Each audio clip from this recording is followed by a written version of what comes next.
So, hi everyone. Exams are near, but why to fear when your प्रशांत भैया is here. तो याद रखना, जब जब प्रॉब्लम आएंगे प्रशांत भैया आपके साथ खड़े हैं और इसी प्रॉब्लम का सॉल्यूशन लेकर आज आ गया हूं अगला चैप्टर आपके लिए लेकर, जो कि है एटम्स एंड मॉलिक्यूल। बड़ी प्रॉब्लम आ रही है, समस्या आ रही है भैया, वैलेंसी क्या होती है भैया, ट्रिक्स कुछ दे दो जिससे कि मैं सारे जो एटम्स होते हैं, एटॉमिक मास होता है, बहुत सारी चीजें याद करने को, आयंस होते हैं उनकी वैलेंसी होती है, ये सब कैसे याद करूं इतनी सारी चीजें। मैंने बोला रुक जा यार, why to fear when Prashant भैया इज हियर। तुझे इतनी इतनी अच्छी टेक्निक्स दूंगा, इतनी नई नई चीजें सिखाऊंगा और मस्ती मजाक करते करते अगले 1.5 घंटे के अंदर इस चैप्टर को पूरी तरीके से खत्म कर देंगे। सबसे पहले बता दो जोश मीटर कैसा है, एनर्जी कैसी है। एनर्जी एकदम अपनी हाई रहनी चाहिए, जितनी एनर्जी मेरी उससे डबल तुम्हारी होनी चाहिए, तभी मजा आएगा। ठीक है, तो शुरू करें। चलिए फिर फटाफट से शुरू करते हैं। मुझे पता है टाइम कम है, बहुत सारे स्टूडेंट्स होंगे जो कि एग्जाम की रात वाले दिन ही देख रहे होंगे, बट एक चीज याद रखना, इंडियन रेलवे और इंडियन स्टूडेंट्स के बीच में एक चीज कॉमन होती है कि दोनों का ही सेम माइंडसेट है कि रात को कवर कर लेंगे।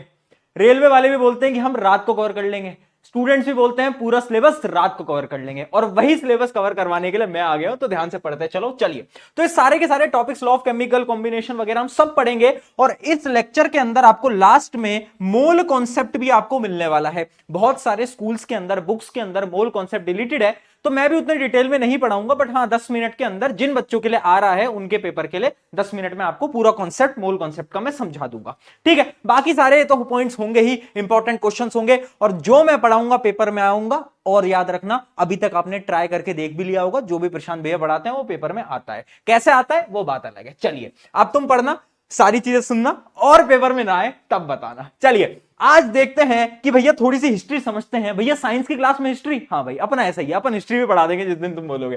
चलो तो देखो, हिस्ट्री में बड़ी शॉकिंगली ये जो एटम है ना, इसकी खोज किसने करी थी? एक इंडियन फिलोसोफर थे जिनका नाम क्या था? महर्षि कन्नड़। उन्होंने क्या करा, उन्होंने बताया कि एक चीज होती है जिसको हम बोलते हैं क्या? धातु या फिर पदार्थ। क्या बोलते हैं? पदार्थ। और जब हम पदार्थ को तोड़ते जाते हैं, तोड़ते जाते हैं, तोड़ते जाते हैं, तो सबसे स्मॉलेस्ट चीज के अंदर बन जाता है, जिसको उन्होंने बोला क्या?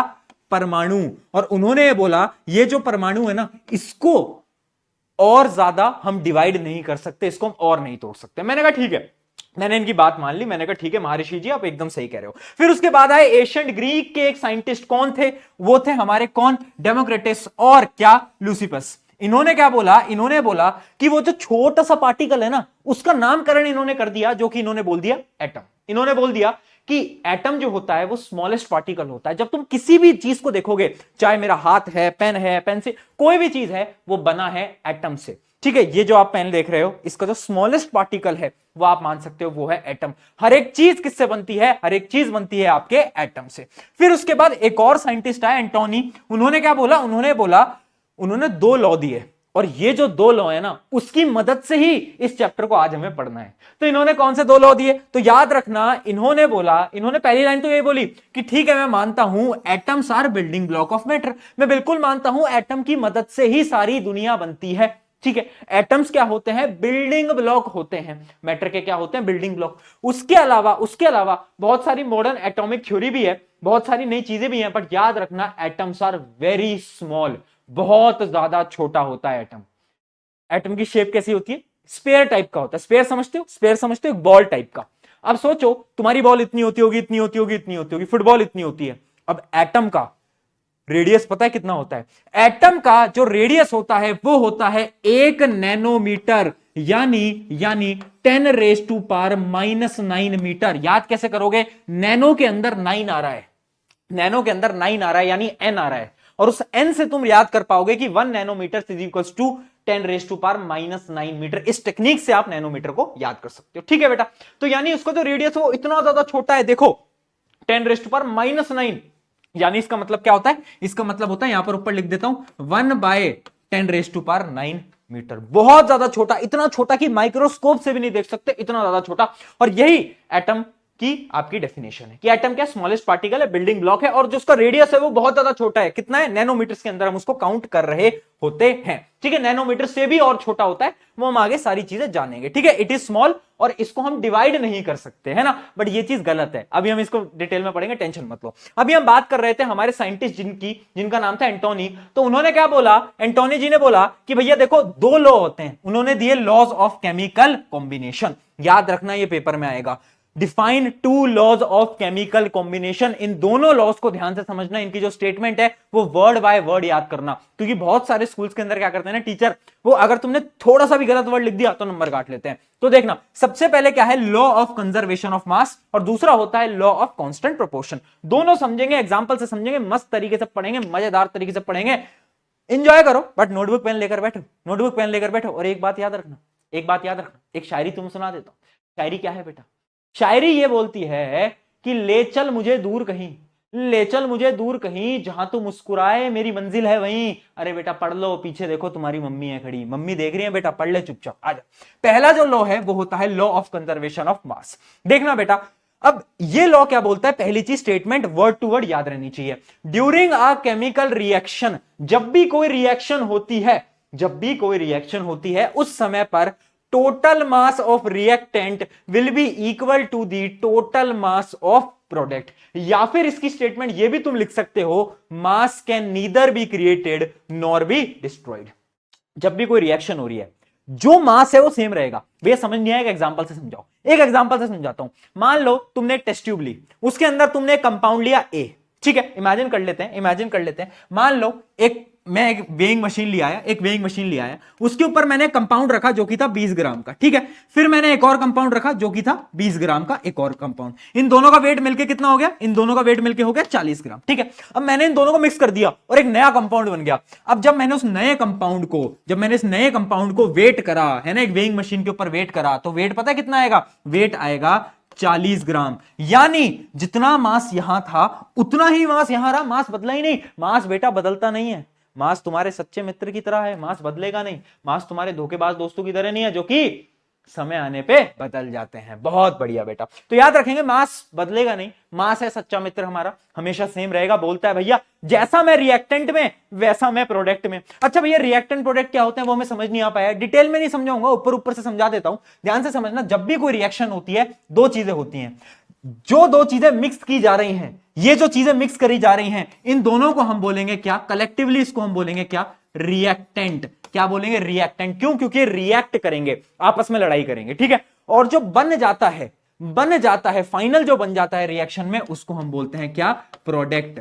और यही अपना कंजर्वेशन ऑफ लॉ बोलता है कि भैया जितना मास रिएक्टेंट का उतना ही भैया प्रोडक्ट का, मास नहीं बदलेगा, मास हमेशा सेम रहेगा। इस बात को हमेशा याद रखना, mass of reactant is always equals to mass of product. चलिए बेटा, अब भैया इसके ऊपर भी कोई सवाल ववाल आता है क्या? मैंने कहा बिल्कुल आता है। जैसे कि देख, तेरे एनसीईआरटी के अंदर एक्टिविटी गिवन है 3.1। इस एक्टिविटी को समझ लेते हैं। इस एक्टिविटी में क्या दिया था, एक सोल्यूशन लिया x, देखो एक सोल्यूशन लिया x, बेटा वो x नहीं है जो कि तुम सोच रहे हो, ये है एक सोल्यूशन x। अब देखना बेटा, इस सोल्यूशन को आपने लिया x को, और एक सोल्यूशन लिया y, ठीक है। मान लो ये जो x सोल्यूशन था ये था 10 ग्राम का, इसको हमने कैलकुलेट करा तो ये आया 10 ग्राम का, ये y था ये आया 20 ग्राम का, ठीक है।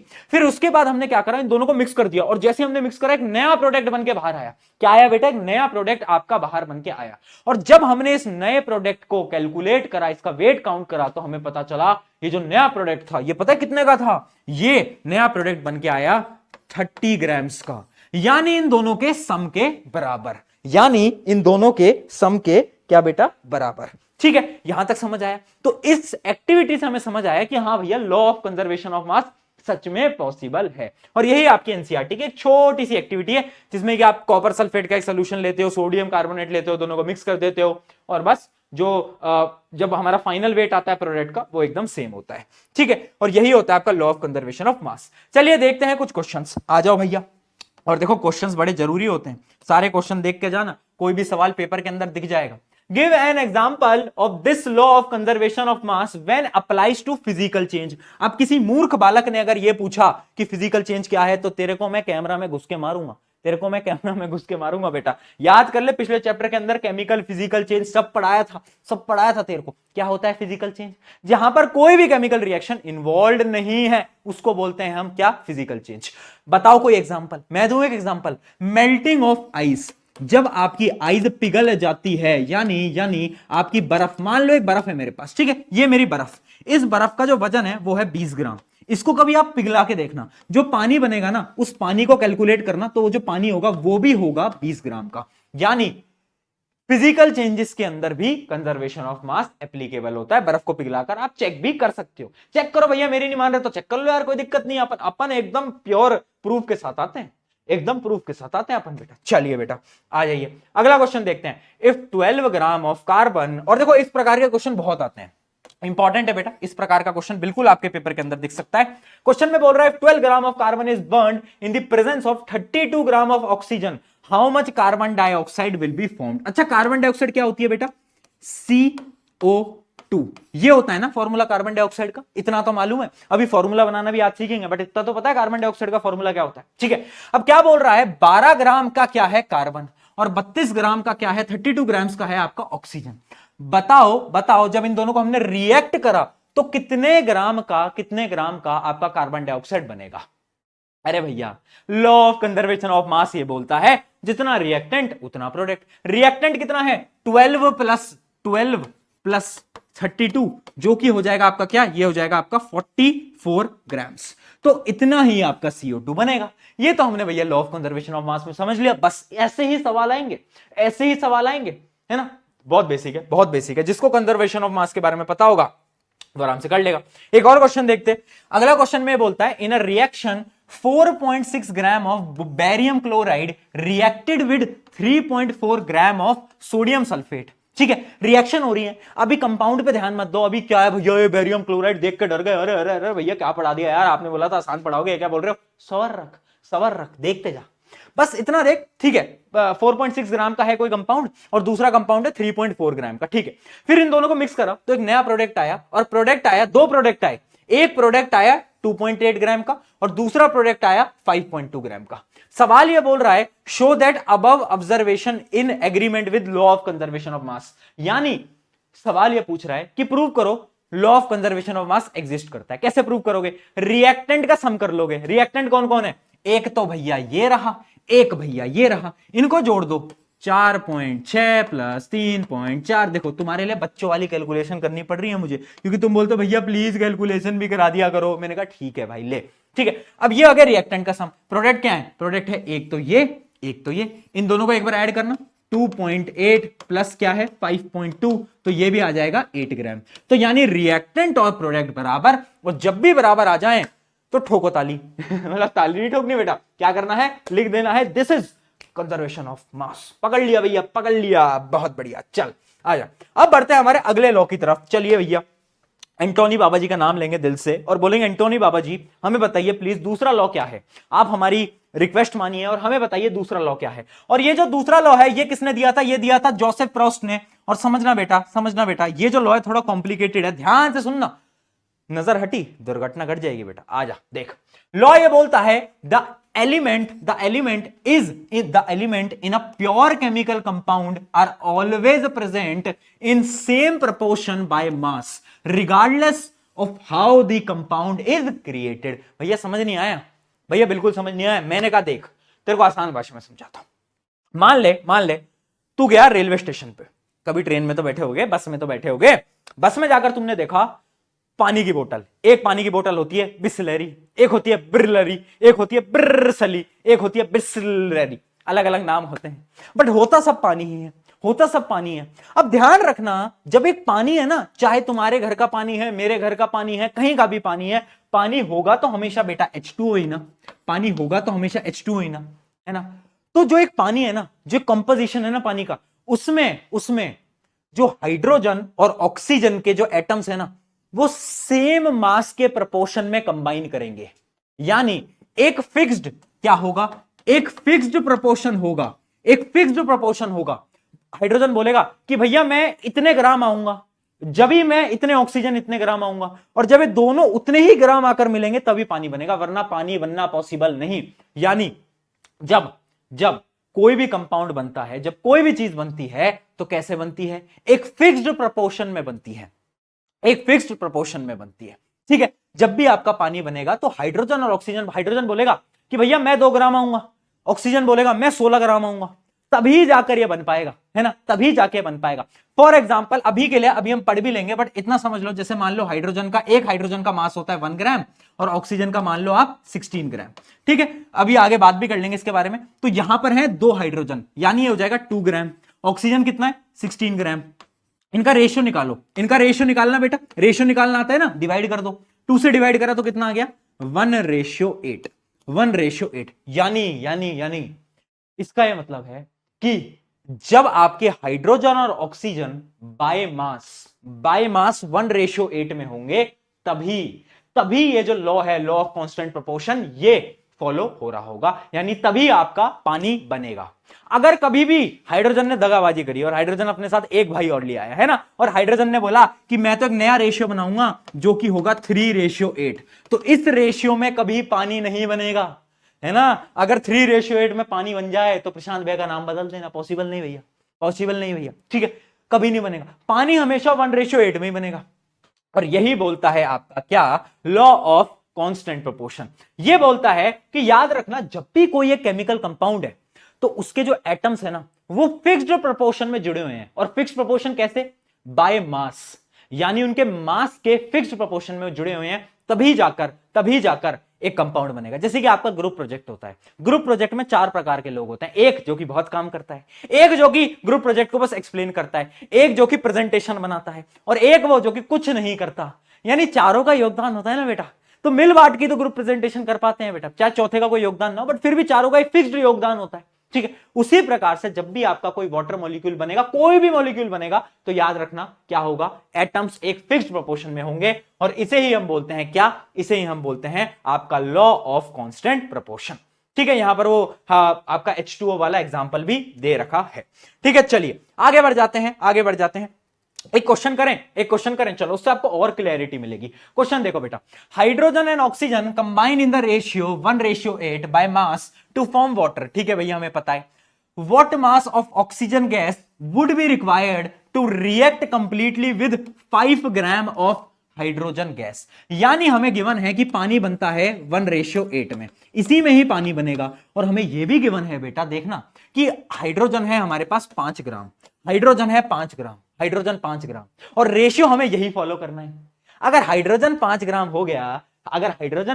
हो गया, तो ऑक्सीजन कितना होगा, अरे भैया इधर भी 5 से मल्टीप्लाई कर दो, अरे भैया इधर भी 5 से मल्टीप्लाई कर दो, तो 8 × 5 कितना होता है 40 ग्राम्स। तो ऑक्सीजन की जो बेटा आपको रिक्वायरमेंट होगी, वो होगी आपको 40 ग्राम्स ऑफ ऑक्सीजन। क्या ये बात समझ आई, क्या मजा आया, क्या कॉन्सेप्ट पकड़े, क्या पकड़ लिया कॉन्सेप्ट को अपने हाथ में, बोल। ऐसे सवाल आ जाते हैं कभी कभार। लॉ ऑफ कांस्टेंट प्रोपोर्शन क्या बोलता है, हमेशा कांस्टेंट रहेंगे बाय मास। चलिए बेटा, बहुत बढ़िया, आगे बढ़ जाते हैं। अब पढ़ते हैं डेल्टन। अच्छा, इस प्रकार के और भी क्वेश्चंस आते हैं, जैसे कि एक क्वेश्चन मैं आपको और प्रैक्टिस करा लेता हूं। मान लो ये बोले कि कार्बन डाइऑक्साइड जो है उसमें कार्बन और जो ऑक्सीजन का जो रेशियो है ना, जो कार्बन और जो आपके ऑक्सीजन का जो रेशियो है ना, वो हमेशा होगा 3:8, ठीक है। इसी रेशियो में आपकी कार्बन डाइऑक्साइड बनती है, मान लो ये क्वेश्चन में गिवन है। और आपको एक क्वेश्चन में गिवन है, अगर हम 6 ग्राम कार्बन डाइऑक्साइड ले रहे हैं, 6 ग्राम हम क्या ले रहे हैं, कार्बन ले रहे हैं, 6 ग्राम कार्बन हम ले रहे हैं, ठीक है। 6 ग्राम हमने क्या लिया, कार्बन। तो ये बताओ कितना ऑक्सीजन की जरूरत है। कार्बन और ऑक्सीजन का रेशियो क्या है, 3:8। कार्बन ऑक्सीजन का रेशियो क्या है, 3:8। जल्दी बताओ, कार्बन ऑक्सीजन का रेशियो 3:8। अगर 6 ग्राम कार्बन है, 6 ग्राम कार्बन है, ऑक्सीजन कितना लगेगा, अरे मूर्खो, दोनों तरफ 2 से मल्टीप्लाई कर लो, ये कितना आ जाएगा 6 ग्राम जो कि हमारे पास है, और ये कितना आ जाएगा 16 ग्राम, यानी 16 ग्राम ऑक्सीजन की आवश्यकता होगी। इस टाइप के सवाल आएंगे बेटा, मैं पहले ही बता रहा हूं, इस टाइप के सवाल आएंगे, ऐसे आप 1-2 सवाल प्रैक्टिस कर सकते हो। चलिए अब बढ़ते हैं हमारे डेल्टन बाबा के पास और उनसे बातचीत करेंगे। 1 मिनट, जरा पानी पी लूं यार मैं, 1 मिनट देना। चलिए, डेल्टन बाबा जी की जय हो। शुरू करते हैं। जॉन डेल्टन जी ने क्या बोला। अब ये जो जॉन डेल्टन था, बड़े इंपॉर्टेंट थे। क्योंकि इन्होंने दी एक एटॉमिक थ्योरी। क्या दी इन्होंने बेटा, एटॉमिक थ्योरी। इन्होंने एटम्स के बड़े मस्त पोस्टुलेट्स दिए, यानी बहुत सारी स्टेटमेंट दी, और ये जो स्टेटमेंट है बड़ी इंपॉर्टेंट है, और ये सारी स्टेटमेंट, सारे पोस्टुलेट्स आपको याद करने, ठीक है। पहली चीज तो इन्होंने ये बोली कि ठीक है, कोई भी चीज होती है वो किससे बनती है, एटम से। स्मॉलेस्ट पार्टिकल क्या है, एटम। ये तो हमें पहले से पता था।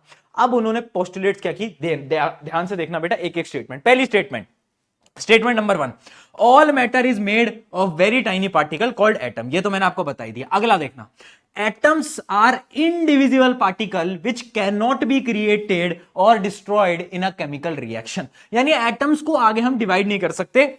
ये इन्होंने दी स्टेटमेंट नंबर 2, जो कि आज के समय पर गलत मानते हैं हम इसको। अभी मैं बताऊंगा क्यों गलत मानते हैं, टेंशन मत लो, तुम चिल रह के बैठो यार, पढ़ा रहा हूं ना तुमको यार, पढ़ा रहा हूं ना तुमको, बस। दूसरी स्टेटमेंट क्या बोली कि एटम जो है भैया वो इंडिविजिबल है, एटम्स को हम तोड़ नहीं सकते। ठीक है भैया, पहला कि हाँ एटम सबसे छोटा है, दूसरा एटम को तोड़ नहीं सकते भैया, है ना, एटम कभी भी तोड़ा नहीं जा सकता। अगला, atoms of a given element are identical in mass and chemical properties. यानी ध्यान से समझना, अगर एक एलिमेंट है, मान लो कार्बन है, या फिर मान लो ऑक्सीजन है, मान लो हाइड्रोजन है।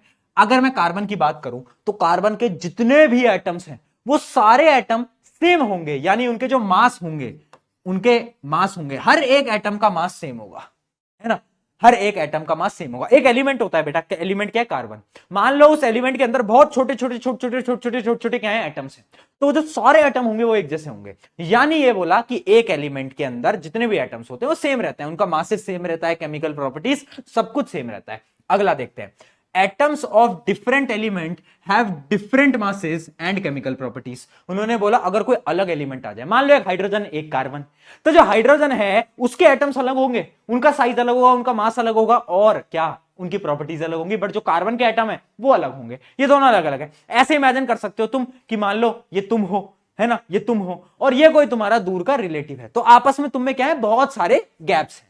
ठीक है, आगे देखते हैं, atom combine in the ratio of small whole number to form compounds. यानी एटम्स जो होते हैं वो क्या करते हैं, कंबाइन करते हैं, वो जुड़ते जाते हैं और क्या बना लेते हैं, वो बना लेते हैं कंपाउंड्स। क्या बना लेते हैं, कंपाउंड्स। क्या बनाते हैं बेटा, कंपाउंड्स। और याद रखना फिक्स्ड प्रोपोर्शन में जुड़ते हैं। किस में जुड़ते हैं, फिक्स्ड प्रोपोर्शन में। अभी बताया हाइड्रोजन ऑक्सीजन किस में जुड़े थे, 1:8 में। चलिए बेटा आगे बढ़ते हैं। अगला, relative number and kind of atom are constant in a given compound.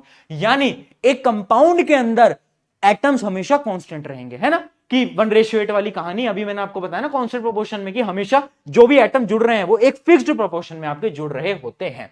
तो ये थे कुछ क्या, डाल्टन के आपके एटॉमिक थ्योरी। एक एक करके वापस से रिवाइज कर लेते हैं। पहला उन्होंने बोला भैया एटम जो है सबसे स्मॉलेस्ट है। दूसरा उन्होंने बोला एटम को तोड़ा नहीं जा सकता, एटम भैया ऐसा है अमर, एटम को नहीं तोड़ सकते अपन, एटम स्मॉलेस्ट है। फिर उन्होंने क्या बोला, फिर उन्होंने अगली बात ये बोल दी कि देखो अगर एक एलिमेंट है उसके सारे एटम सेम होंगे, उसमें कोई बदलाव नहीं होगा, है ना, उसमें कोई बदलाव नहीं होगा, सबकी केमिकल प्रॉपर्टीज मास वगैरह सब सेम रहेगा। फिर उन्होंने बोली कि अगर अलग अलग एलिमेंट है तो उनके जो एटम्स हैं वो दोनों अलग अलग होंगे, उनका मास अलग होगा, सारी प्रॉपर्टीज अलग होगी। फिर उन्होंने बोला जब एटम्स कंबाइन करते हैं तो मॉलिक्यूल बनाते हैं, और फिर उन्होंने बोला ये जो मॉलिक्यूल बनता है वो एक फिक्स्ड प्रोपोर्शन में बनता है, जो कि हमारा लॉ ऑफ कांस्टेंट प्रोपोर्शन होता है। ये सारी स्टेटमेंट उन्होंने दी। फिर अब आ जाता है ड्रॉबैक, और ये ड्रॉबैक बड़ा ध्यान से सुनना बेटा, वेरी इंपॉर्टेंट। देखो अब फिर उसके बाद जब डाल्टन जी मान ली हमने, डाल्टन की बात पहले मान ली, फिर उसके बाद हमें बाद में पता चला अरे भैया डाल्टन भैया तो झूठ कह रहे थे, डाल्टन भैया ने तो हमको पागल बना दिया रे, हैं, डाल्टन भैया ने बहुत सारी चीज हमें अधूरी पढ़ा दी। मैंने कहा क्या पढ़ाई, तो उन्होंने हमसे बोला कि भैया डाल्टन ने हमको बोला कि एटम को तोड़ा नहीं जा सकता, बट मैंने तो एटम को तोड़ दिया। मैंने कहा है तूने एटम को तोड़ दिया, कैसे तोड़ा? मैंने कहा एटम को तोड़ा, उसमें क्या निकला? उसने बोला इलेक्ट्रॉन निकला, प्रोटॉन निकला, न्यूट्रॉन निकला, वो जो कि आप अगले चैप्टर में बेटा पढ़ोगे इन स्ट्रक्चर ऑफ एटम। ठीक है, तो ये होता है कि पहली तो ड्रॉबैक उसमें यही है कि ड्रॉबैक मतलब समझ रहे हो ना कि कमी क्या है। तो पहली कमी है कि उसने बोला था कि तोड़ा नहीं जा सकता, बट भैया हमने तो तोड़ दिया, हमने तो क्या करा, उसमें से इलेक्ट्रॉन प्रोटॉन न्यूट्रॉन निकाल दिए। अगली चीज, डाल्टन बाबा कहे थे कि भैया आपका अगर एक एलिमेंट है उसके सारे एटम सेम होंगे, बट भैया ये बात तो गलत हो गई। कैसे गलत हो गई? क्योंकि कार्बन जो होता है कार्बन के अलग अलग एटम्स होते हैं, कुछ होते हैं कार्बन 12, कुछ होते हैं कार्बन 14, अलग अलग होते हैं, उन सबके मासेस अलग होते हैं, जो कि हमें बाद में जाकर पता चला। तो यहां पर उसकी हो गई दूसरी चीज कि Dalton stated all atoms of a element have same mass, but हमें पता चला कि मासेस जो होते हैं वो क्या कर जाते हैं, डिफरेंट मासेस हो जाते हैं। क्या हो जाते हैं? मासेस जो है वो बदल जाते हैं, मासेस बदल जाते हैं और उनको हम आइसोटोप्स भी बोलते हैं। अगला देखते हैं आइसोबार्स। अब देखना बेटा, अब अगली चीज क्या हुई कि डाल्टन ने यह बोला था कि अगर कोई दो अलग अलग एलिमेंट है, मान ले एक्स एलिमेंट एक वाई एलिमेंट, तो उनके जो एटम्स होंगे उनके मासेस अलग होंगे। बोला था नहीं बोला था? बिल्कुल बोला था, है ना। बट हमें पता चला कि ऐसे भी एटम्स हैं, ऐसे एटम्स हैं जो कि अलग अलग एलिमेंट है बट उनका मास सेम है। एग्जांपल क्या है? एक होता है आपका कैल्शियम, कैल्शियम और आपका आर्गन, इन दोनों का जो मास होता है वो 40 होता है, दोनों का सेम मास है। तो यहां पर भी हमने पकड़ लिया और इसी को ही हम बोलते हैं आइसोबार। आइसोबार क्या होते हैं? वो एलिमेंट्स जिनके मासेस सेम है। और आइसोटोप क्या होते हैं? वो एलिमेंट्स जिनके मासेस जो हैं वो क्या है? डिफरेंट है ना वाला। एक एलिमेंट जिसके अलग अलग मासेस, जैसे कार्बन 12, कार्बन 14, वो सब। ठीक है, इनको हम डिटेल में अगले चैप्टर में पढ़ते हैं बेटा, अभी डिटेल में आपको सुनने की आवश्यकता नहीं है। तो ये जो तीन कमी थी, ये तीन कमी डाल्टन बाबा की निकल आई कि भैया उसने बोला था तोड़ नहीं सकते, हमने कहा हमने तो तोड़ दिया। फिर उसने बोला था कि सेम एलिमेंट में मासेस सेम होने चाहिए, हमने बोला अलग अलग हो गए। फिर उसने बोला था कि भैया अलग अलग एलिमेंट है तो उनके मासेस अलग अलग होने चाहिए, बट हमने बोला अलग अलग एलिमेंट के भी सेम मासेस हो गए। तो डाल्टन भैया के साथ हुआ मोए मोए। क्या हुआ? मोए मोए कर दिया हमने उसके साथ। हमने कहा यार ठीक है यार भाई डाल्टन भैया कोई बात नहीं, तुम्हारे साथ मोए मोए हो गया। ठीक है, तो ये थी हमारी डाल्टन की एटॉमिक थ्योरी, जिसपे बेटा एक सवाल आना आपका तय है। ठीक है बेटा, चलिए अब आगे बढ़ जाते हैं modern day symbol of element. ठीक है, बट उससे पहले ध्यान से सुन ले। अब थोड़ा सा अंदर से ऊर्जा रखा कर, है ना। इतनी सी देर हुई है भैया, थक गए। इतनी सी देर हुई भैया, पढ़ने का मन नहीं कर रहा भैया, कब होगा लेक्चर खत्म भैया, कब होगा। देखो श्री न्यूटन बाबा कह के गए थे कि जो वक्त होता है वो सुंदर कन्या के साथ तो ऐसे बीत जाता है मानो घंटे भी हमें मिनट के समान लगने लगते हैं, बट जब हम पढ़ाई कर रहे होते हैं तो ये जो वक्त है ये ऐसे बीतता है कि 5 मिनट भी घंटे लग रहे होते हैं, है ना। तो ये हमारे श्री न्यूटन बाबा जी कह के गए थे, तो मुझे मालूम है फीलिंग, बट कोई बात नहीं बेटा, पढ़ो इंटरेस्टिंग वे में पढ़ो, मजे से पढ़ो। चलिए, है ना, फोकस के साथ पढ़ो। अब देखते हैं मॉडर्न डे ऑफ सिंबल क्या है। देखो अब क्या हुआ कि अलग अलग एलिमेंट्स तो हमें पता है, अब उन एलिमेंट्स के अलग अलग सिंबल बनाने की कोशिश करी, बट उस समय पर सिंबल पता कैसे बनाए, मैं आपको दिखाता हूं। जैसे अलग अलग सिंबल बना दिए, हाइड्रोजन के लिए ऐसे डॉट बना दिया, ये देखो। और भैया ये तो किसी का साइन होता है ना, कौन सी गाड़ी का साइन होता है ये अपनी, बता दो कौन सी गाड़ी का? BMW, ऑडी, किसका होता है ये? BMW का होता है शायद, पता नहीं। अपने लिए तो लॉर्ड एल्टो है, एल्टो गाड़ी सबसे बेस्ट। ठीक है, ये कार्बन का ऐसा है, सल्फर का ऐसे बना दिया, लेड का L लिख दिया, सिल्वर का I, पता नहीं क्या क्या कर दिया। तो उस समय पर क्या हुआ, जब भी एलिमेंट्स का नाम लिखना होता बड़ा टिपिकल होता था कि सर्कल बनाओ, डायग्राम ड्रॉ करो, चित्रकारी कर दी थी उन्होंने। तो साइंटिस्ट को बड़ा गुस्सा आता था, साइंटिस्ट बोलते थे भैया this is very tough, this is very tough. तो साइंटिस्ट ने बोला इसमें हम बदलाव कर देंगे, और साइंटिस्ट ने निकाला सबसे सिंपल तरीका। उन्होंने बोला कि किसी भी एलिमेंट का नाम उसके पहले अक्षर से रख दो, यानी अगर हाइड्रोजन है तो उसको H कर दो, उसको H कर दो। ठीक है, फिर एक सवाल आ गया कि अगला जो एलिमेंट होता है वो हीलियम होता है, तो उसमें भी H है। तो फिर साइंटिस्ट ने सोचा, और उसमें से एक बैक बेंचर निकल के आया, और बैक बेंचर ने बोला कि मेरे पास एक आइडिया है। तो सबने बोला क्या आइडिया है? तो बैक बेंचर का आइडिया तो होता ही खतरनाक है। तो बैक बेंचर ने आइडिया दिया कि अपन ने काम करते हैं, अपन ये करते हैं कि शुरू के दो जो वर्ड्स हैं उससे नाम रख लेते हैं। तो हीलियम का नाम रख दिया H और E तो ये बैक बेंचर की कहानी हो गई। ठीक है, तो H और E। तो इस प्रकार से सारे एलिमेंट के अपने अपने नाम है, मतलब जो उनके जो एक्चुअल नेम है उसी से ही उसके सिंबल बना लिए। जैसे कि और हम देखते हैं हाइड्रोजन का होता है H, एल्यूमिनियम का होता है बेटा आपका AL, क्योंकि इसके पहले अक्षर AL होते हैं। ठीक है, अब देखो कुछ नाम इंग्लिश में, कुछ नाम लैटिन में भी होते हैं। जैसे कि जो सोडियम होता है ना, उसका लैटिन में नाम होता है नेट्रियम। क्या होता है बेटा? नेट्रियम। तो इस वजह से उसका जो सिंबल होता है सोडियम का वो होता है Na। सिमिलरली जो आपका आयरन होता है उसका नाम होता है फेरम, तो इसलिए उसका जो सिंबल होता है वो होता है Fe। सिमिलरली आपके और भी एलिमेंट्स होते हैं जैसे कि पोटेशियम, उसका जो नाम होता है लैटिन में वो होता है कैलियम, तो इस वजह से हम K रखते हैं। ये जो K है इसको हम पोटेशियम को ऐसे रिप्रेजेंट कर रहे होते हैं। ठीक है बेटा, सिमिलरली कॉपर भी होता है, कॉपर का जो लैटिन नेम होता है वो होता है आपका साइरिस, और इस वजह से हम क्या कर रहे होते हैं, उसको Cu से रिप्रेजेंट कर रहे होते हैं। ठीक है, तो ये कुछ सिंबल्स हैं, बट उससे पहले एक चीज याद रखना, सिंबल लिखने के 2 स्टेप होते हैं। सबसे पहला क्या है? फर्स्ट लेटर कैपिटल और सेकंड लेटर हमेशा स्मॉल। कभी भी आप आयरन का सिंबल ऐसे नहीं लिख सकते, F और डबल E, आप लिखोगे ये, दूसरा अक्षर जो होना चाहिए वो छोटा होना चाहिए, इस बात को याद कर लो। अब भैया एलिमेंट जो है हमें याद नहीं होते, एलिमेंट भैया ये पता नहीं कैसे याद हो पाएंगे, हमारे टीचर बोलते हैं कि आपको एटलीस्ट 20 एलिमेंट्स तो याद रखने हैं। भैया कैसे याद करें, इतने मुश्किल होते हैं, एल्यूमिनियम, बोरोन, पता नहीं क्या क्या है। भैया कोई ट्रिक दे दो। मैंने कहा आज ऐसी ऐसी ट्रिक दूंगा ना कि तू लेक्चर में मजे करके जाएगा। देख अब ट्रिक समझना बेटा, 1 से लेकर 20 तक के सारे एलिमेंट आप याद कर पाओगे इस ट्रिक से। ट्रिक क्या है, ट्रिक क्या है बेटा, सिंपल सी ट्रिक है, देखना बेटा।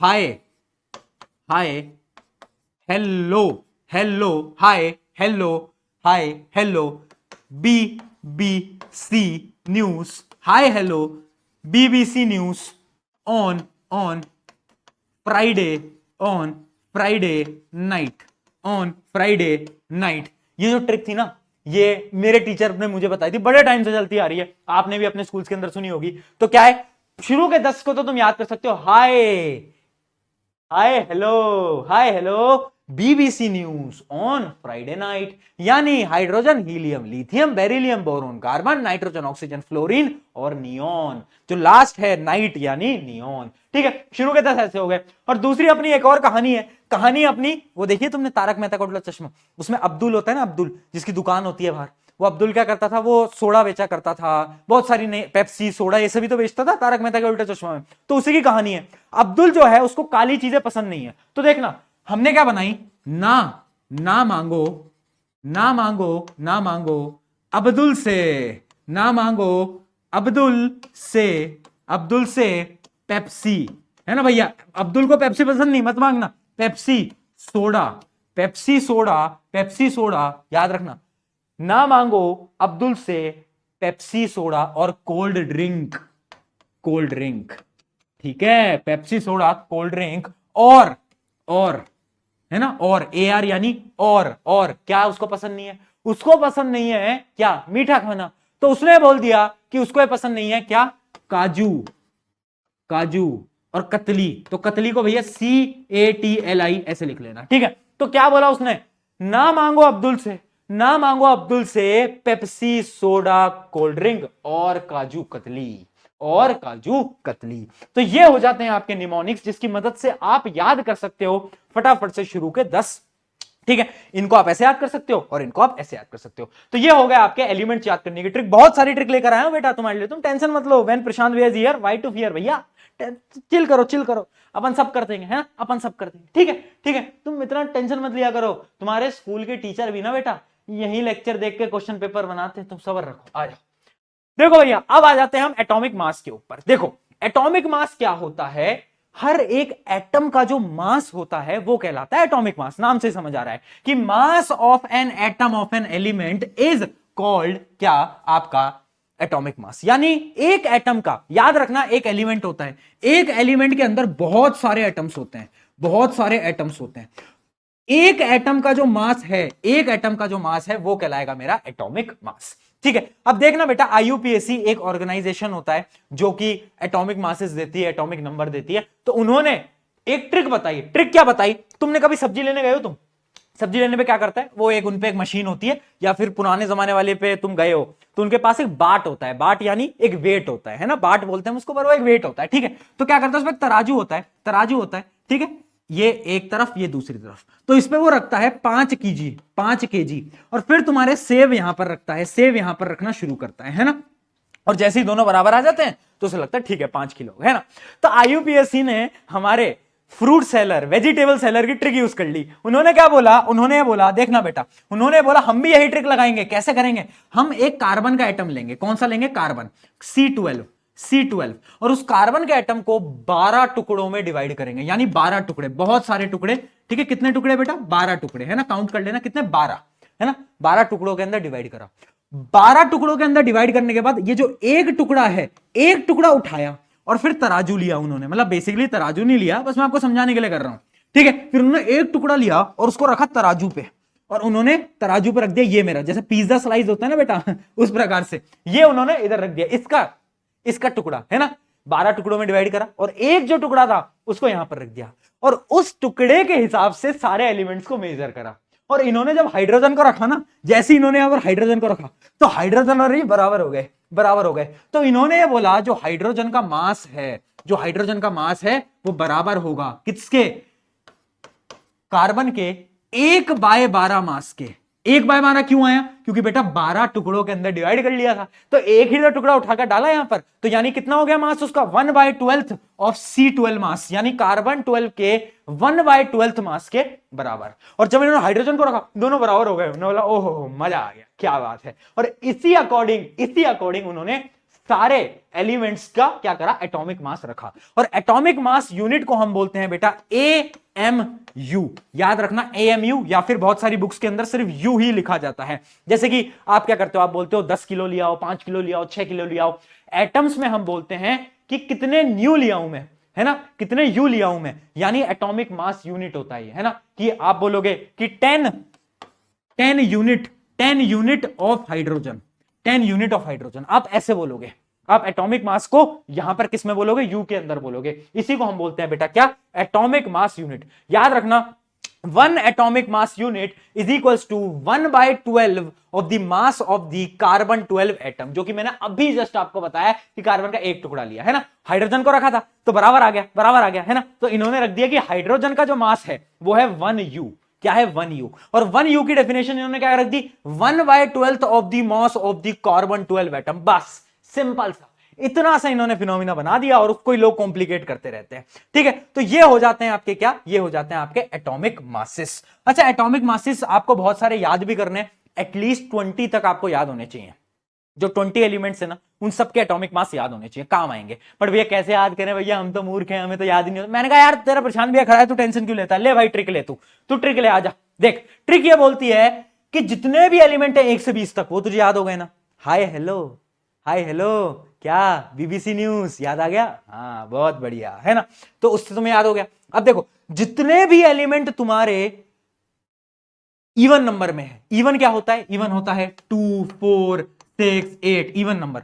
जो इतने भी तुम्हारे एलिमेंट इवन नंबर पे हैं उसके एटॉमिक मास निकालने के लिए तुम्हें बस 2 से मल्टीप्लाई कर देना है। यानी अगर तुम्हें हीलियम का मास निकालना है, हीलियम किस पे होता था, हाय हेलो He जो होता था वो होता था आपका क्या, हीलियम। तो यानी हीलियम 2 नंबर पे आता है, उसका मास क्या होगा, 2 × 2 = 4U, ये हो जाएगा मास ऑफ हीलियम।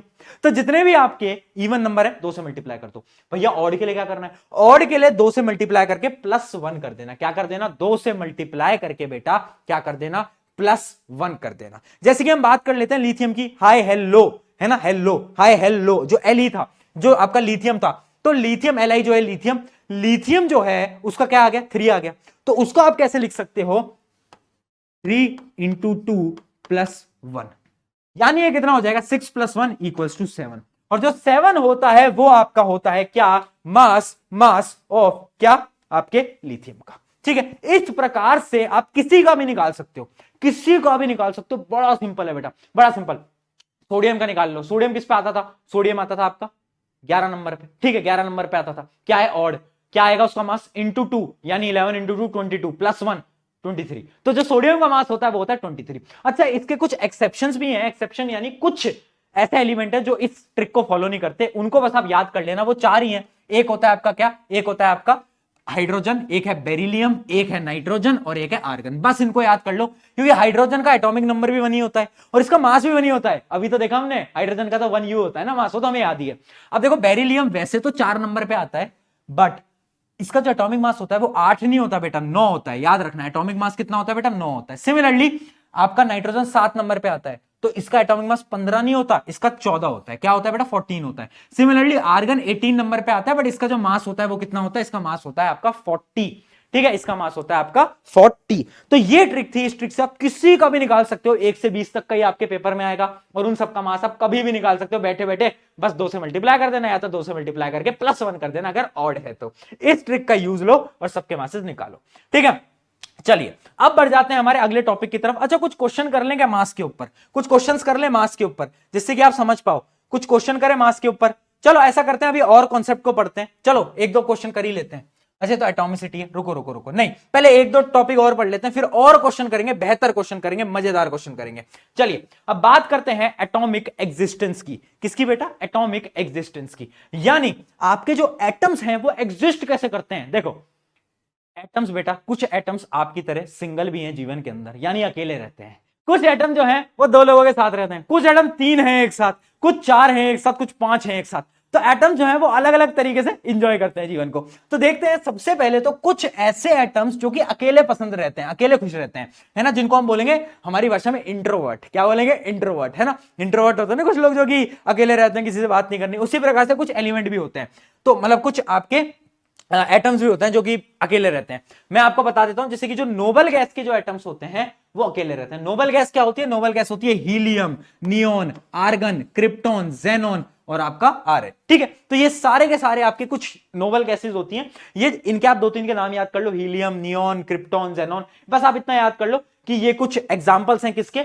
उन एलिमेंट्स के जो कि अकेला रहते हैं। इनके एलिमेंट हमेशा क्या एकदम सिंगल रहते हैं, एकदम सिंगल रहते हैं। ठीक है, उसके अलावा कुछ ऐसे भी हैं, कुछ ऐसे भी हैं। अच्छा इसके साथ साथ हाइड्रोजन भी है बेचारा, वो भी अकेला ही रहता है यार, वो भी अकेला ही रहता है ना। अभी आपको एग्जांपल दे दूंगा सबके। अब कुछ ऐसे भी हैं जो कि पेयर में रहते हैं, है ना, कुछ ऐसे भी हैं जो कि पेयर में रहते हैं। याद रखना जब भी आपके एटम्स जुड़ते हैं तो वो दो चीजें बनाएंगे, या तो वो मॉलिक्यूल बनाएंगे, अभी शुरू में बताया था atoms combine to form molecule, या तो एक और चीज बनाएंगे जिसको हम बोलेंगे आयंस। क्या बोलेंगे? Ions, IONS, ions. भैया ये क्या है? कुछ नहीं है, आयंस बड़ा सिंपल है। आयंस का कॉन्सेप्ट समझे? बहुत सिंपल है। वैसे तो इसको हम अगले चैप्टर में समझेंगे, है ना। थोड़ा मतलब ऐसा होता है कि आपकी केमिस्ट्री का सिलेबस बड़े बेकार तरीके से बना है। जो चीजें तुम्हें पहले पढ़नी है वो बाद में पढ़ाते हैं, जो बाद में पढ़नी है पहले पढ़ानी है। ये चैप्टर 4 का टॉपिक है आयन, बट हमें अभी पढ़ना, थोड़ा बहुत पढ़ना पड़ेगा ताकि हम इस कॉन्सेप्ट के कुछ क्वेश्चंस को प्रैक्टिस कर पाए। ठीक है, चलिए स्टार्ट करते हैं कि भैया आयन क्या होता है। मॉलिक्यूल तो पता है भैया, मुझे मॉलिक्यूल मालूम है, मुझे वो जुड़ते हैं, मॉलिक्यूल बनाते हैं, बट ये आयन क्या होता है देखते हैं। देखो आयंस क्या होता है? आयंस में बी डिफाइंड एज एटम और group of atom having positive या फिर नेगेटिव चार्जेस। यानी आयंस वो हैं जिन पे चार्जेस हैं। भैया चार्जेस कहां से आए? अरे भैया चार्जेस कहां से आ रहे हैं समझना बेटा, बड़ी डीप आपको समझाऊंगा।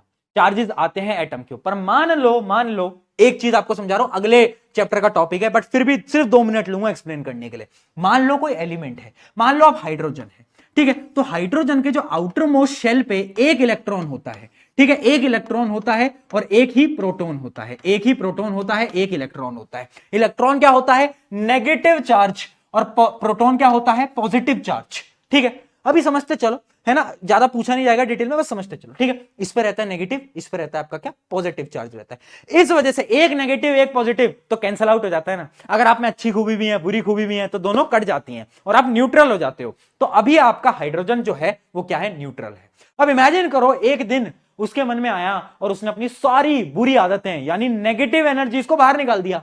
तुमने बोला आज से मैं कुछ गलत काम नहीं करूंगा भैया, सुधर जाऊंगा, दिन भर पढ़ाई करूंगा। सारी नेगेटिव एनर्जी तुमने बाहर निकाल दी, सारे इसने अपने इलेक्ट्रॉन को कहीं बाहर डोनेट कर दिया। अब बताओ इस पर चार्ज कैसा आएगा? नेगेटिव आएगा, पॉजिटिव आएगा? अरे भैया जब हम अपनी सारी नेगेटिव चीजों को बाहर निकाल देंगे तो ऑब्वियस सी बात है हम पे चार्ज आ जाएगा पॉजिटिव का। तो अब हम इसे लिखेंगे H+, और ये अब बन चुका है हमारा आयन। कैसा आयन? Positive ion. कैसा आयन? Positive ion. तो ऐसे दो प्रकार के आयन होते हैं। कुछ एलिमेंट होते हैं जो कि बोलते हैं मुझे इलेक्ट्रॉन दो, मुझे नेगेटिव चीजें दो। जैसे ही इलेक्ट्रॉन आएगा, नेगेटिव चीज आएंगी तो मेरे पे नेगेटिव चार्ज आ जाएगा। बट जैसे ही मुझसे कोई इलेक्ट्रॉन ले लेगा तो भैया मैं पॉजिटिव हो जाऊंगा, है ना। यही होता है अपने आयंस का कॉन्सेप्ट। और आयंस होते हैं बेटा दो टाइप के, एक होते हैं कैटायन और एक होते हैं एनायन। याद रखना cations are positively charged ions, यानी जो भी आपके पॉजिटिव चार्ज होंगे, जैसे हाइड्रोजन तो था, हाइड्रोजन ने अपना चार्ज दे दिया, वो खुश है जीवन में, तो कैसा हो गया? पॉजिटिव, उसको कैटायन। एनायन क्या होता है? एनायन वो होते हैं जब आप किसी और से इलेक्ट्रॉन खींचोगे, नेगेटिव चार्ज आ जाएगा आपके ऊपर, वो हो जाते हैं आपके एनायन। जैसे कि क्लोरीन होता है, क्लोरीन के ऊपर चार्ज आता है नेगेटिव का। हाइड्रोक्साइड होता है, उसके ऊपर चार्ज आता है नेगेटिव का। ठीक है, इसके बहुत सारे आपके एग्जांपल्स हैं। ठीक है, तो आई होप यहां तक आपको समझ आ गया होगा। अब जो आयंस होते हैं वो भी दो टाइप के होते हैं। एक तो होते हैं सिंपल आयंस और एक होते हैं आपके कंपाउंड आयंस। सिंपल आयंस क्या? Simple ions are those ions जिसमें एक ही प्रकार का एलिमेंट है, यानी या तो हाइड्रोजन है, या तो ऑक्सीजन है, पोटेशियम है, क्लोरीन है, कुछ भी हो सकता है, बट एक टाइप का है। जैसे देखो मैग्नीशियम के ऊपर 2 प्लस का चार्ज है, यानी इसने अपने 2 इलेक्ट्रॉन दे दिया भैया, देख रहे हो पॉजिटिव एनर्जी आ गई है इसके ऊपर। सोडियम ने 1 इलेक्ट्रॉन दे दिया, Na प्लस आ गया। तो ये जो भी है ये सिंपल आयंस है, क्योंकि यहां पर एक ही एलिमेंट है, या तो सोडियम है, पोटेशियम है, एल्यूमिनियम है। बट जो आपके कंपाउंड आयंस होते हैं, या फिर इसको हम पॉलीएटॉमिक आयंस भी बोलते हैं। क्या बोलते हैं? Polyatomic ions. अभी आगे आपको टेबल दिखा दूंगा। उसमें क्या होता है बेटा, याद रखना, पॉलीएटॉमिक आयंस के अंदर एक से ज्यादा एलिमेंट्स जुड़ जाते हैं। एक से ज्यादा एलिमेंट मतलब, यानी अमोनिया। अमोनिया क्या होता है? अमोनियम आयन जो होता है वो होता है NH4 प्लस आयन। यानी देखो, नाइट्रोजन भी है, आपका हाइड्रोजन भी है। जब एक से ज्यादा आपके एलिमेंट जुड़ जाते हैं उसको हम बोलते हैं कंपाउंड आयन, या फिर उसको हम बोलते हैं पॉलीएटॉमिक आयन। ठीक है, आयन का कॉन्सेप्ट समझ गए। आयन 2 टाइप के समझ गए, एक सिंपल, एक कंपाउंड। ठीक है, तो आयन की कहानी भैया हमारी यहां पर डन हो गई।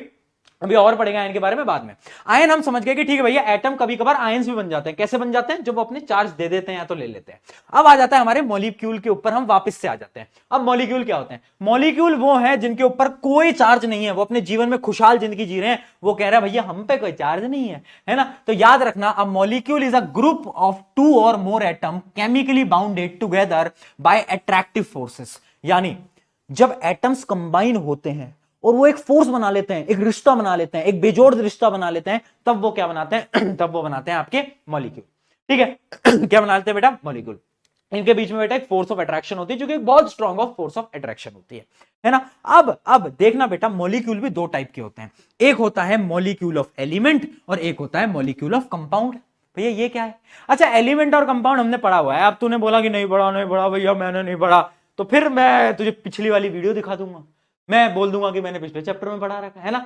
चल तुझे फिर भी बता देता हूं। देखो, मॉलिक्यूल ऑफ एलिमेंट कुछ नहीं होता, एक ही प्रकार के एलिमेंट जब जुड़ते हैं आपस में, यानी ऑक्सीजन ने बोला ओए ऑक्सीजन तू मेरा भाई, 2 भाई दोनों तबाही, दोनों जुड़ जाते हैं और वो मिलके बना लेते हैं O2, यानी ऑक्सीजन गैस, O2, है ना। तो जब भी ऐसी चीजें होती हैं जिसमें एक ही एलिमेंट जुड़ते हैं आपस में, है ना, एक गैस बनाने के लिए या फिर कुछ भी बनाने के लिए, तो उसको हम बोलते हैं molecule of element. But molecule of compound तब बनता है जब एक से ज्यादा एलिमेंट जुड़ते हैं। जैसे कि पानी, जब हमने बोला पानी पानी, अंकल जी मुझे पानी पिला दीजिए, अरे पानी से याद आया पानी पी लूं, तो मुझे पानी पीने का याद क्यों नहीं दिलाते रहे हैं तुम? यार बड़े गलत लोग हो यार, रुको 1 मिनट पानी पीने दो।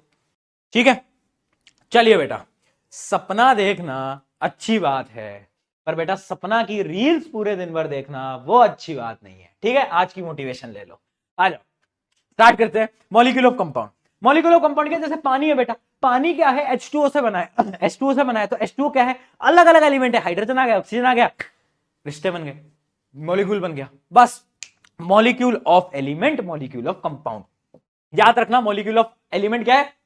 सेम टाइप के एलिमेंट।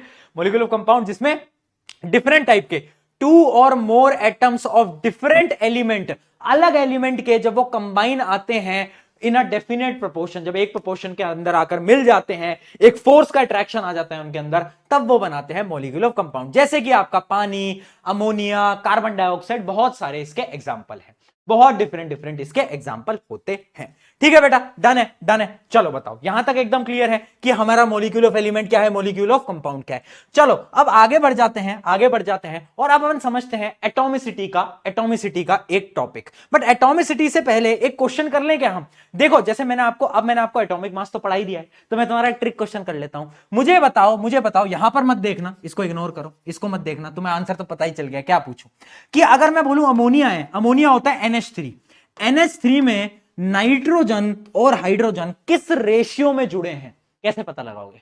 तुम्हें याद करना पड़ेगा नाइट्रोजन का मास। मैंने बताया था नाइट्रोजन एक्सेप्शन के अंदर आता है। नाइट्रोजन का मास होता है 14, कितना होता है? 14, और यहां पर हाइड्रोजन 3 है। एक हाइड्रोजन का मास कितना होता है बेटा? 1 होता है, सिंगल होता है, 1 होता है ना, 1U, है ना, और 3 का कितना हो जाएगा? 3U, तो ये हो जाएगा 14:3। तो अगर कोई बोले अमोनिया के अंदर, जिसका फॉर्मूला NH3 है, उसके अंदर आपके नाइट्रोजन और आपके हाइड्रोजन किस रेशियो में जुड़े हैं? 14:3। सिमिलरली कार्बन डाइऑक्साइड जो होती है आपकी CO2, इसमें कार्बन और ऑक्सीजन किस में जुड़े हैं? कार्बन का क्या होता है बेटा? याद कर ले, कार्बन का एटॉमिक नंबर 6 होता है, इंटू 2 12। तो यानी कार्बन का जो एटॉमिक मास होता है वो होता है 12। ऑक्सीजन का एटॉमिक मास क्या होता है? ऑक्सीजन का एटॉमिक मास होता है 16, है ना, और 2 ऑक्सीजन है, तो ये हो जाएगा 32, यानी 32। तो ये हो जाएगा आपका 12:32 और इसको आप कट करोगे तो ये आ जाएगा 4 से कट होके 3:8 जो कि आपका सही उत्तर है। ठीक है, इस प्रकार के भी क्वेश्चन आ जाते हैं कभी कभार। चलिए अब आ जाते हैं हमारे एटॉमिसिटी। ये क्या होती है? कुछ नहीं होती, ये समझना। Atomicity refers to the number of atom present in a single molecule of an element. यानी जो हमारा एक मॉलिक्यूल है ना, जो हमने अभी मॉलिक्यूल बनाया, उसके अंदर कितने अलग अलग प्रकार के अपने एटम्स, यानी कितने एटम्स हमारे जुड़े हुए हैं, कितने एटम्स जुड़े हुए हैं, उसी को हम बोल देते हैं एटॉमिसिटी। यानी नंबर काउंट कर लो, 1 atom, 2 atom, 3 atom, 4 atom, 5 atom, 6 atom, उसको काउंट कर लो, वो हो जाती है एटॉमिसिटी। और कुछ टर्म्स होती हैं, एक होती है मोनो एटॉमिक। मोनो एटॉमिक मतलब एक एटम होगा, मोनो यानी, है ना बेटा, मोनू सोनू नहीं है, यह है मोनो एटॉमिक। अगला क्या है? Die atomic. डाई यानी दो, यानी दो एटम होंगे। एग्जांपल क्या है? ऑक्सीजन गैस जो कि होती है O2। क्या होती है? O2। दो एटम आ गए ना, दो एटम आ गए ना, बहुत बढ़िया। मोनो एटॉमिक का एग्जांपल क्या? हीलियम, He, हमेशा सिंगल रहता है, अकेला रहता है तुम्हारी तरह। अगला ट्राई एटॉमिक। ट्राई एटॉमिक क्या होता है? तीन, तीन है ना, जिसके अंदर तीन आ गए। पॉली एटॉमिक यानी तीन से ज्यादा, 4 भी हो सकता है, 5 भी हो सकता है, 6 भी हो सकता है, कितना भी हो सकता है, वो हो जाएगा अपना पॉली एटॉमिक। ठीक है, अब एक टेबल मैं आपको दिखाता हूं और इस टेबल में आपको एग्जांपल में दिखा देता हूं। मोनो एटॉमिक के एग्जांपल होते हैं नोबल गैसेस, जैसे कि हीलियम, आर्गन, नियोन, क्रिप्टॉन। उसके अलावा बहुत सारे मेटल्स, जैसे कि सोडियम। सोडियम बेटा हमेशा अकेला रहता है, बॉन्ड नहीं बनाएगा। उसके अलावा मैग्नीशियम, एल्यूमिनियम, कार्बन, ये सब क्या होते हैं? मोनो एटॉमिक है। इनकी एटॉमिसिटी क्या है बेटा? 1 है। इनकी एटॉमिसिटी है 1, क्योंकि ये अकेले हैं। अगला देखते हैं डाई एटॉमिक, जिनकी एटॉमिसिटी कितनी होगी? 2। जिनकी एटॉमिसिटी 2, जैसे कि hydrogen gas, oxygen gas, chlorine, ये सब देखो कैसे हैं? दो हैं, ये दो एक साथ है। अगला देखते हैं ट्राई एटॉमिक। ट्राई एटॉमिक में क्या होता है? 3, जैसे कि ओजोन। ओजोन देखो O3 होता है, O3 होता है ना ओजोन, तो इसमें 3 ऑक्सीजन के आपके एटम्स जुड़ जाते हैं। लास्ट होता है आपका पॉली एटॉमिक, टेट्रा एटॉमिक, मतलब 3 से ज्यादा, 4-5 कितने भी हो सकते हैं। तो इसका एग्जांपल है फॉस्फोरस। फॉस्फोरस बेटा याद रखना, 4 फॉस्फोरस जुड़ते हैं, वो बनाते हैं P4। और सल्फर हमेशा 8 सल्फर जुड़ते हैं, 8 सल्फर एक साथ आके जुड़ते हैं और वो बनाते हैं S8। क्योंकि पेपर के अंदर क्वेश्चन आता है पॉली एटॉमिक, पॉली एटॉमिक के एग्जाम्पल बताओ, पॉली एटॉमिक के क्या बताओ? एग्जाम्पल बताओ। और बच्चों को सबके याद है, बट पॉली एटॉमिक याद ही नहीं रहते। याद रखना फॉस्फोरस और उसके साथ साथ सल्फर, ये दो याद कर लेना, बस काम बन जाएगा। Phosphorus sulphur, phosphorus P4, sulphur acid, बस इतना कर लेना, ये हो गई आपकी एटॉमिसिटी।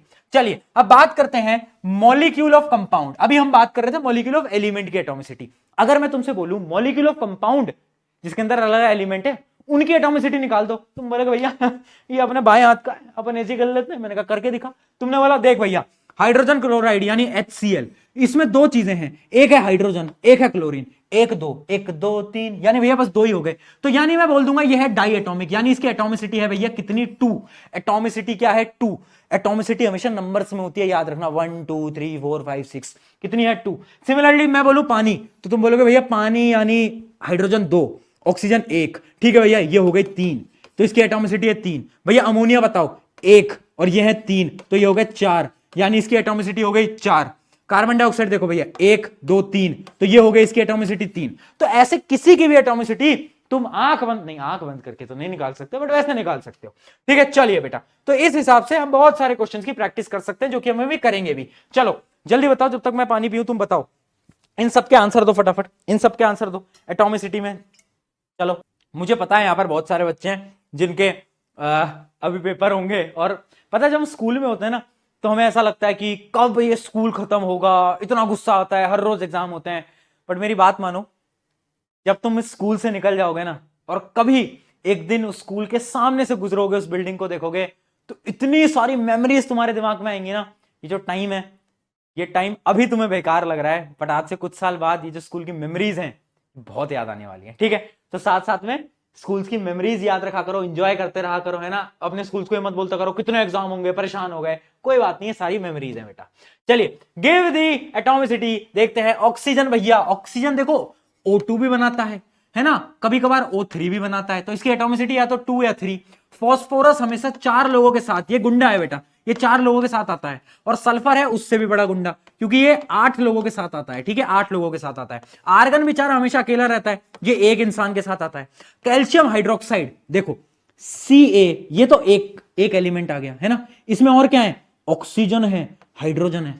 और देखो ऑक्सीजन हाइड्रोजन के ब्रैकेट में 2 लगा हुआ है बेटा, यहां पर 2 लगा हुआ है। इसका मतलब है 2 ही, ऑक्सीजन भी बेटा 2 है और आपके हाइड्रोजन भी 2 है। तो 2 + 2 4 और उसके अलावा 1 कैल्शियम, तो इसकी एटॉमिसिटी हो गई बेटा 5। ठीक है, अब देखते हैं मैग्नीशियम बाइकार्बोनेट, ये होता है इसका फॉर्मूला Mg, ये तो है 1। ठीक है, अब ये देखो इसमें क्या है, 1 हाइड्रोजन, ठीक है, 1 कार्बन, ठीक है, और ये क्या है, ये 3 ऑक्सीजन, वाह भैया, और इसके ऊपर होल ट्वाइस भी लगा है, यानी इन तीनों को ऐड करो, इन तीनों को ऐड करो, 3 + 1 + 4, ये कितना हो गया 5, और उस 5 को 2 से मल्टीप्लाई भी करो तो ये हो जाएगा आपका 10। तो ओवरऑल कितना आ जाएगा, ये तो हो गया 10 और ये हो गया 1, तो इसकी एटॉमिसिटी हो गई भैया 11। बहुत सही। H2SO4 की बता दो फटाफट। H2 ये 2 है, S सल्फर 1 है, ऑक्सीजन 4 है, 4 + 2 6 + 1 7, एटॉमिसिटी हो गई 7। ऐसे बहुत सारे क्वेश्चन तुम प्रैक्टिस कर सकते हो। अच्छा, मुझे चैट के अंदर, अब मतलब कमेंट के अंदर मुझे बताना कि ये जो कंपाउंड दिख रहा है ये बड़ा टफ सा कंपाउंड होता है, बहुत बच्चे इसको गलत करते हैं, इसका क्या आंसर होगा, वीडियो को पॉज करो और बताओ। इसका तो पता ही है, 1 मैग्नीशियम 2 क्लोरीन, यानी ये हो गए 3, है ना। इसका तुम्हें चैट के अंदर बताना है, कमेंट के अंदर बताना है, बड़ा बढ़िया कंपाउंड है। ठीक है, डन डन बेटा। चलिए, तो इस प्रकार से हमने बहुत सारी एटॉमिसिटी पढ़ ली यार, कितनी सिंपल चीज है एटॉमिसिटी। चलिए अब बढ़ते हैं आगे के कॉन्सेप्ट पे, जो कि है आपका मॉलिक्यूलर मास। मॉलिक्यूलर मास क्या होता है, it is the sum of atomic mass of all atom in a molecule. समझना बेटा, देखो मान लो एक मॉलिक्यूल है, मॉलिक्यूल क्या है, जैसे पानी का मॉलिक्यूल है यार, और क्या पानी का मॉलिक्यूल है H2। अब मॉलिक्यूलर मास कुछ नहीं है, जो जो एलिमेंट के मास है उनको जोड़ दो, सबको ऐड कर दो। यानी हाइड्रोजन का मास मुझे मालूम है कितना होता है, 1 U होता है। ऑक्सीजन का मुझे याद है कितना हो गया, 16 U होता है ना। तो बस जोड़ दो कि 2 तो हैं हाइड्रोजन के, यानी ये तो ओवरऑल हो जाएगा 2 U, और ये है आपका 16 U, तो 16 + 2 = 18 एटॉमिक मास यूनिट्स, और ये आपका आंसर है। तो ऐसे हम बड़े बेसिक तरीके से यार किसी का भी एटॉमिक मास निकाल, मतलब मॉलिक्यूलर मास निकाल सकते हैं। मॉलिक्यूलर मास कुछ चीज नहीं है, इसके अंदर सारे एटम्स के मास को बस तुम्हें ऐड कर देना है। बेसिक मैथ चल रही है, बताओ केमिस्ट्री के अंदर भी बेसिक मैथ पढ़नी पड़ रही है, क्या दिन आ गए। जैसे कि देखते हैं कुछ एलिमेंट्स के निकालते हैं। ये है आपका Al2SO4, ठीक है, Al2SO4 3। अब इसका तुम निकालना बड़ा कॉम्प्लिकेटेड है, बट मजा आएगा। जैसे एल्यूमिनियम जो होता है बेटा, एल्यूमिनियम का एटॉमिक मास क्या होता है, एल्यूमिनियम का एटॉमिक मास, एक अकेला एल्यूमिनियम जो होता है उसका एटॉमिक मास क्या होता है, याद करके बताओ, याद करके बताओ। एल्यूमिनियम कहां पर आता था, कहां पर आता था, याद करो। या ना मांगो अब्दुल से, अब्दुल यानी 11 12 13, ना मांगो अब्दुल यानी 13 नंबर पे, तो इसका एटॉमिक मास क्या होगा, 13 × 2 26 + 1 27। तो एल्यूमिनियम का जो मास आ जाएगा वो आ जाएगा बेटा 27। ठीक है, 2 एल्यूमिनियम है तो कर देना 27 × 2, जो कि होता है आपका क्या 54। आगे देखते हैं, अब देखना यहां पर सल्फर है, सल्फर कितना होता है 32 होता है। ऑक्सीजन के देखो, एक ऑक्सीजन 16 होता है, और यहां पर 4 ऑक्सीजन है, तो 4 से मल्टीप्लाई करते, देखो भारी कैलकुलेशन है बट कोई बात नहीं भैया, कर लेंगे, है ना। कितना आ गया, ये आ गया आपका 64, है ना। 64 + 32 कितना होता है बेटा, 64। अरे मेरा चेहरा क्या देख रहा है रे तू, खुद से कैलकुलेट कौन करेगा है, हाँ मजे ले लो तुम, हाँ भैया करा लेंगे ना। इनको ऐड करोगे तो 64 + 32 होता है 96, और ये भी 3 गुना करना है हमें, यहां पर 3 गुना लिखा है, तो 96 × 3 ये आ जाएगा आपका 8, और ये आ जाएगा 288, 288 तो इसका आ गया। ठीक है, और एल्यूमिनियम का कितना, एल्यूमिनियम का 54 है, तो 288 + 54 = कितना आ जाएगा, ये आ जाएगा आपका 2, है ना। ऐड करते जाओ मेरे साथ साथ फटाफट से, ये आ गया आपका 2, और उसके बाद आ गया आपका कितना, ये आ गया आपका 4 3 342। क्या यही आ रहा है सबका, क्या यही आ रहा है 342 एटॉमिक मास यूनिट्स, यही आ रहा है। बहुत बढ़िया, बहुत बढ़िया। थोड़ी कैलकुलेशन है बट सिंपल, फिजिक्स से तो आसान है, फिजिक्स से तो आसान है ना बेटा, बस और क्या चाहिए, है ना। ऐसे और भी क्वेश्चन है जो आप प्रैक्टिस कर सकते हो, इसका आप खुद बताना। इसके अंदर कुछ नहीं करना, कार्बन का मास 12 होता है, हाइड्रोजन का 1 होता है, ऑक्सीजन का 16 होता है, मल्टीप्लाई करके ऐड करना है। अब इस टाइप का क्वेश्चन भी आ सकता है, देखो कॉपर सल्फेट .5H2O। अब ये जो डॉट होता है ना बेटा, ये मैथ नहीं है, तुम्हें लग रहा है डॉट का मतलब मल्टीप्लाई करना होता है, नहीं, यहां पर डॉट का मतलब भी ऐड करना होता है। यहां पर हमें पानी के 5 मॉलिक्यूल्स का मास ऐड करना है ना। पानी के 5 मॉलिक्यूल का मास हमें ऐड करना है और कुछ नहीं करना। यानी एक तुम मास निकालो कॉपर का, कॉपर का होता है 63.5, अगर तुम्हें याद नहीं है तो इसे याद कर लेना, है ना। बस इस कॉपर का याद कर लो। सल्फर का मैंने तुम्हें बता ही दिया, 4 ऑक्सीजन है, 4 ऑक्सीजन यानी 16 × 4 आएगा, और उसके बाद 5 क्या है, पानी। पानी का मास क्या होता है, अभी हमने निकाला था थोड़ी देर पहले, याद कर लो कितना होता था, 18 है ना। तो 5 × 18, बस आपको ऐड कर देना है कि आप पहले कॉपर को ऐड करो, सल्फर को ऐड करो, 4 ऑक्सीजन के ऐड करो, और 5 × 18 को ऐड करो, बस इन सबको कलेक्टिवली ऐड कर दो, और वही आपका एग्जैक्ट आंसर आ जाएगा मॉलिक्यूलर मासेस का। ये बहुत सिंपल चीज है और बड़ी बड़ी सिंपल सी है ना। और बच्चे वैसे ही डरते रहते हैं, भैया पता नहीं मॉलिक्यूलर मास क्या है, कोई नई चीज है। अरे कुछ नहीं है मूर्ख बालक, देख कितनी सिंपल सी है, कितनी सिंपल सी है, बता। चल है ना, आगे बढ़ते हैं। अब कुछ और देखते हैं, कैलकुलेट द मॉलिक्यूलर मास, इनके भी निकाल लो मॉलिक्यूलर मास, क्या दिक्कत है।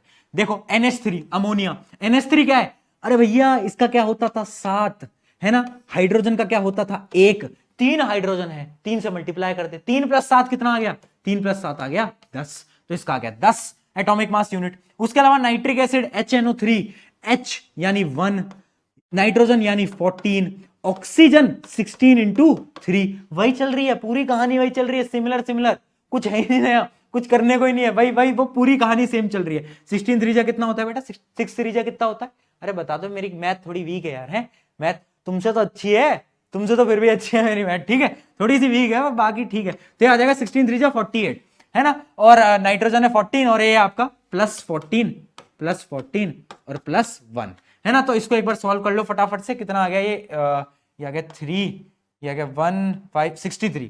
तो क्या आपका 63 एटॉमिक मास यूनिट आया, 63 एटॉमिक मास यूनिट आया, सही है। अब NaCl का निकाल लो। अच्छा एक चीज याद रखना, जो क्लोरीन होता है ना, इसका जो मास होता है वो होता है 35.5, है ना, 35.5 इसका पॉइंट में होता है बेटा, मास पॉइंट में होता है। सोडियम का तो तुम्हें याद है 23, सोडियम का तो तुम्हें याद है, बस ये क्लोरीन का और याद कर लेना, 35.5 होता है, तो 23 + 35.5।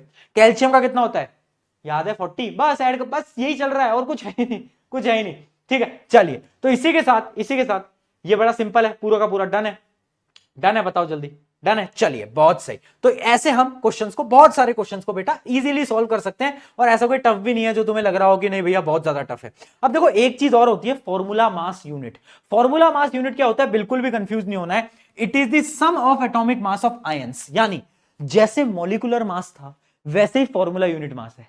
फॉर्मूला यूनिट मास जो होता था वो नॉर्मल मॉलिक्यूल्स के लिए होता था, और फॉर्मूला यूनिट मास जो है वो पता है किसके लिए होता है, आयंस के लिए होता है। वो जो हम आयंस होता है ना, आयंस के लिए होता है, बस आयंस क्या अभी बताया, पॉजिटिव नेगेटिव आयंस, बहुत बढ़िया, तो आयंस के लिए होता है। अब जैसे NaCl जो होता है वो क्या है, एक प्रकार का आयनिक कंपाउंड है ना, अभी डिटेल में नहीं जाना, एक प्रकार का आयनिक कंपाउंड है, तो इसका कोई अलग फॉर्मूला नहीं है, बस तुम्हें कंफ्यूज करने के लिए डाल दिया फॉर्मूला यूनिट मास।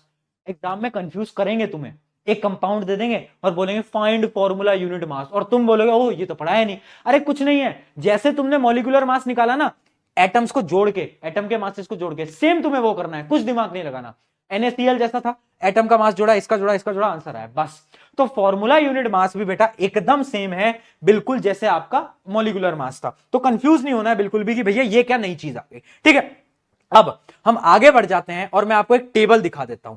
अब हम सबसे इंपॉर्टेंट पॉइंट पे आ रहे हैं, और ये जो टेबल है बेटा बहुत टफ है, बट ये टेबल आपको याद करनी पड़ेगी। This is one of the most important table, इसके बिना काम नहीं चलेगा। याद करने की ट्रिक भी बता दूंगा, बट इसके बिना बेटा काम नहीं चलेगा। ये टेबल क्या है, ये टेबल आपको बता रही है सारे के सारे आयंस बता रही है, और कितने इलेक्ट्रॉन देता है, कितने इलेक्ट्रॉन लेता है। जैसे आप देखो सोडियम जो है वो 1 इलेक्ट्रॉन लेता है, उस पर पॉजिटिव चार्ज है, ये देखो 1 देता है, 1 देता है, यहां पर 2 है, यानी ये 2 इलेक्ट्रॉन देता है। तो यानी ये जो टेबल है ये आपको चार्जेस बता रही है सबका, कि सोडियम की जो चार्ज होती है 1 होती है, मैग्नीशियम की चार्ज 2 होती है, जिंक की 2 होती है, आपकी आयरन की 2 होती है, कॉपर की 2 होती है, एल्यूमिनियम की 3 होती है, आयरन 3 की 3 होती है ना। उसके अलावा कुछ कुछ की माइनस भी होती है। माइनस किन की होती है, जो कि इलेक्ट्रॉन लेते हैं। जैसे कि आपका क्लोराइड की क्या होती है, Cl माइनस, क्या होती है बेटा, Cl माइनस। ब्रोमाइड होता है, आयोडाइड होता है, ऑक्साइड होता है, सल्फाइड होता है, नाइट्राइड होता है ना। और उसके अलावा कुछ पॉलीएटॉमिक आयंस भी होते हैं। पॉलीएटॉमिक आयंस मैंने अभी आपको अभी बताया है ना, कॉम्प्लेक्स वाले आयंस जिसमें एक से ज्यादा एलिमेंट होते हैं, जैसे कि आपका अमोनियम आयन NH4+, उसके अलावा hydroxide ion OH-, nitrate NO3-। तो ये जो सारे हैं ये आपको याद करने पड़ेंगे कि कौन कौन से एलिमेंट के ऊपर चार्ज क्या है ना भैया। क्यों याद करना है, क्योंकि अगर आपको कोई भी, भैया अभी हम नामकरण करेंगे, अभी हम ना बहुत सारे एलिमेंट्स के नाम बनाएंगे, बहुत सारे एलिमेंट बोल रहा हूं, बहुत सारे कंपाउंड के नाम बनाएंगे, है ना। तो उसके लिए चार्जेस पता होना बहुत जरूरी है ना, क्योंकि ये चार्जेस ही वैलेंसी है, अभी बता दूंगा। बट सबसे पहले इस ट्रिक को हम याद कर लेते हैं। चलो भैया स्टार्ट करें इस ट्रिक को याद करना। कैसे याद करेंगे, पहले याद रखना हम इस टेबल को याद कर रहे हैं, फिर हम इसको करेंगे, फिर हम इसको करेंगे। ट्रिक देखते हैं, ट्रिक है बड़ी शायरी है बेटा ना। ट्रिक देखना बेटा, बड़ी एक प्यारी शायरी है। ना कहूं अगर क्यूट तुझे, ओ हो, ना कहूं अगर क्यूट तुझे, तुझे यानी टू, टू तो यहां पर टू, ये टू यहां पर क्यों लगाया, क्योंकि इसके नीचे के जितने भी एलिमेंट्स होंगे उनकी वैलेंसी क्या होगी, मतलब उनके जो चार्जेस क्या होंगे, उनके चार्जेस होंगे टू, है ना। तो ट्रिक बता रहा हूं बेटा, ना कहूं अगर क्यूट तुझे यानी टू आ गया, अब इसके नीचे के सबकी टू होंगी, देखना, ना कहूं अगर क्यूट तुझे मगर, मगर नहीं छोड़ो मगर को हटा दो, मगर को हटा दो, ना कहूं अगर क्यूट तुझे मांगे, मांगे कार, मांगे कार जेन, जेन एक पूरी बड़ी पुरानी गाड़ी है, जेन फरारी, क्या बात है बेटा, मांगे जेन फरारी, जेन फरारी क्यों, क्यों है ना, क्यों जो होता है आपका क्यों, सी यू, क्यों, क्यों, क्यों नहीं, क्यों नहीं, क्यों नहीं तीन, क्यों नहीं तीन, बीच में तीन आ गया, यानी इसके नीचे के सारे क्या होंगे, तीन प्लस थ्री चार्जेस के होंगे, क्यों नहीं तीन Alto, legend Alto is back बेटा, लेजेंड ऑल्टो, ऑल्टो फरारी, है ना, ऑल्टो फरारी। यानी या तो तुम देखो डायरेक्टली याद कर लो, अगर ट्रिक सुननी है तो शायरी याद कर लेना, ना कहूं अगर क्यूट तुझे, ना कहूं अगर क्यूट तुझे, टू आ गया बेटा, इसके नीचे सारे टू हैं, ना कहूं अगर क्यूट तुझे मांगे कार जेन फरारी, मांगे कार जेन फरारी क्यों, क्यों नहीं, क्यों नहीं तीन, तीन आ गया, इसके नीचे के सारे तीन हैं, क्यों नहीं तीन ऑल्टो फरारी, ऑल्टो फरारी। तो ये एक ट्रिक है जिससे कि आप याद कर सकते हो सबके क्या, आप चार्जेस याद कर सकते हो, पहले के वन है, फिर टू आ गया, टू है, फिर थ्री है, ठीक है। ये बीच वाली लाइन है, ये एक बीच वाली लाइन है ना। अब इसमें तो ज्यादा कुछ बनाने की याद नहीं है, इसमें थोड़ी सी एलिमेंट है, वो तुम याद भी कर सकते हो। अगर वैसे याद करना है तो इसके बहुत सारे वो होते हैं तरीके, जैसे कि हाय, हाय हेलो, हाय हेलो कल, कल बाहर, कल बाहर आए, हाय हेलो कल बाहर आए, हाय हेलो कल बाहर आए, और सुनो, और सुनो, और सुनो एन से है नाचें हाय हेलो कल बाहर आए और सुनो नाचें, ठीक है, पार्टी में जा रहे हैं भैया नाचेंगे, ठीक है, हाय हेलो कल बाहर आए और सुनो नाचें। तो याद रख लेना, ये शुरू के -1 वाले चार्जेस हैं, ये -2 वाले हैं, और लास्ट आता है नाइट्राइड, नाइट्राइड होता है बेटा क्या, -3 का।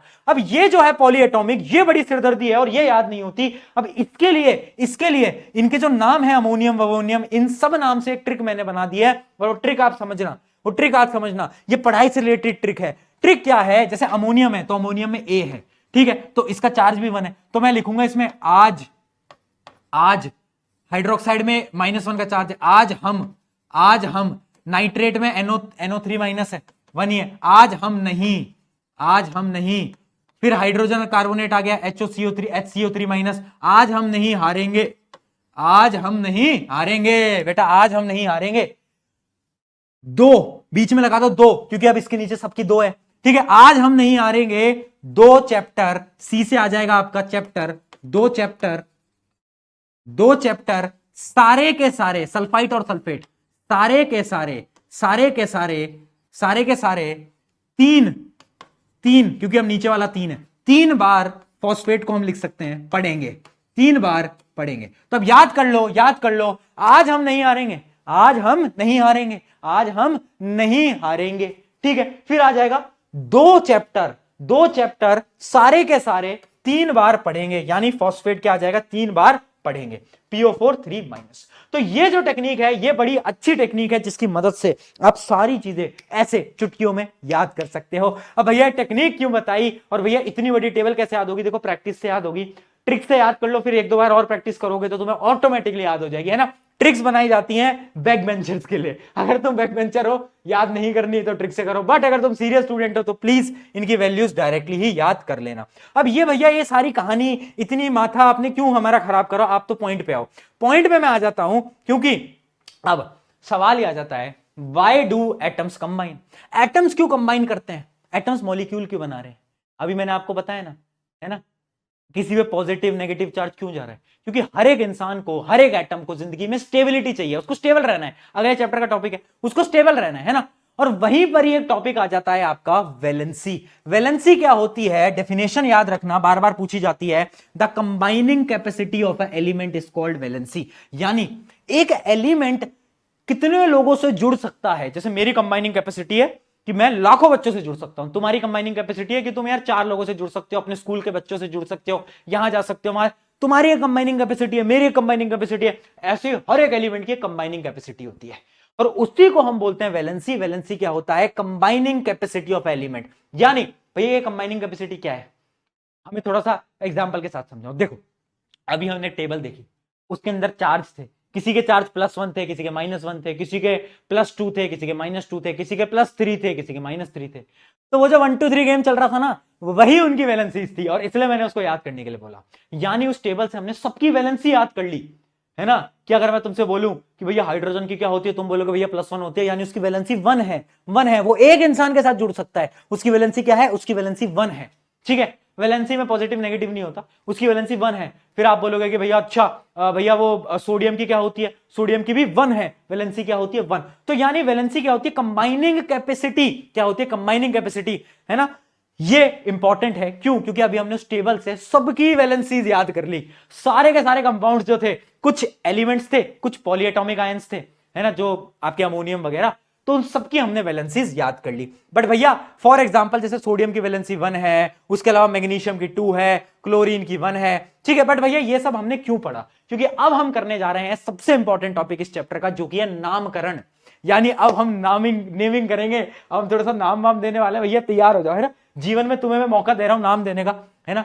जैसे घर वालों ने तुम्हारा नाम रखा चिंटू पिंटू, मोहन सिंटू पिंटू, नेहा सुनैना, श्रेया प्रिया मिश्रा, जो भी है, तो आज तुम नाम देने वाले हो। तो आ जाओ भाई, नाम देना शुरू करें, क्या कहते हो? करते भाई, नाम देना शुरू करते हैं, है ना। नाम कैसे देंगे?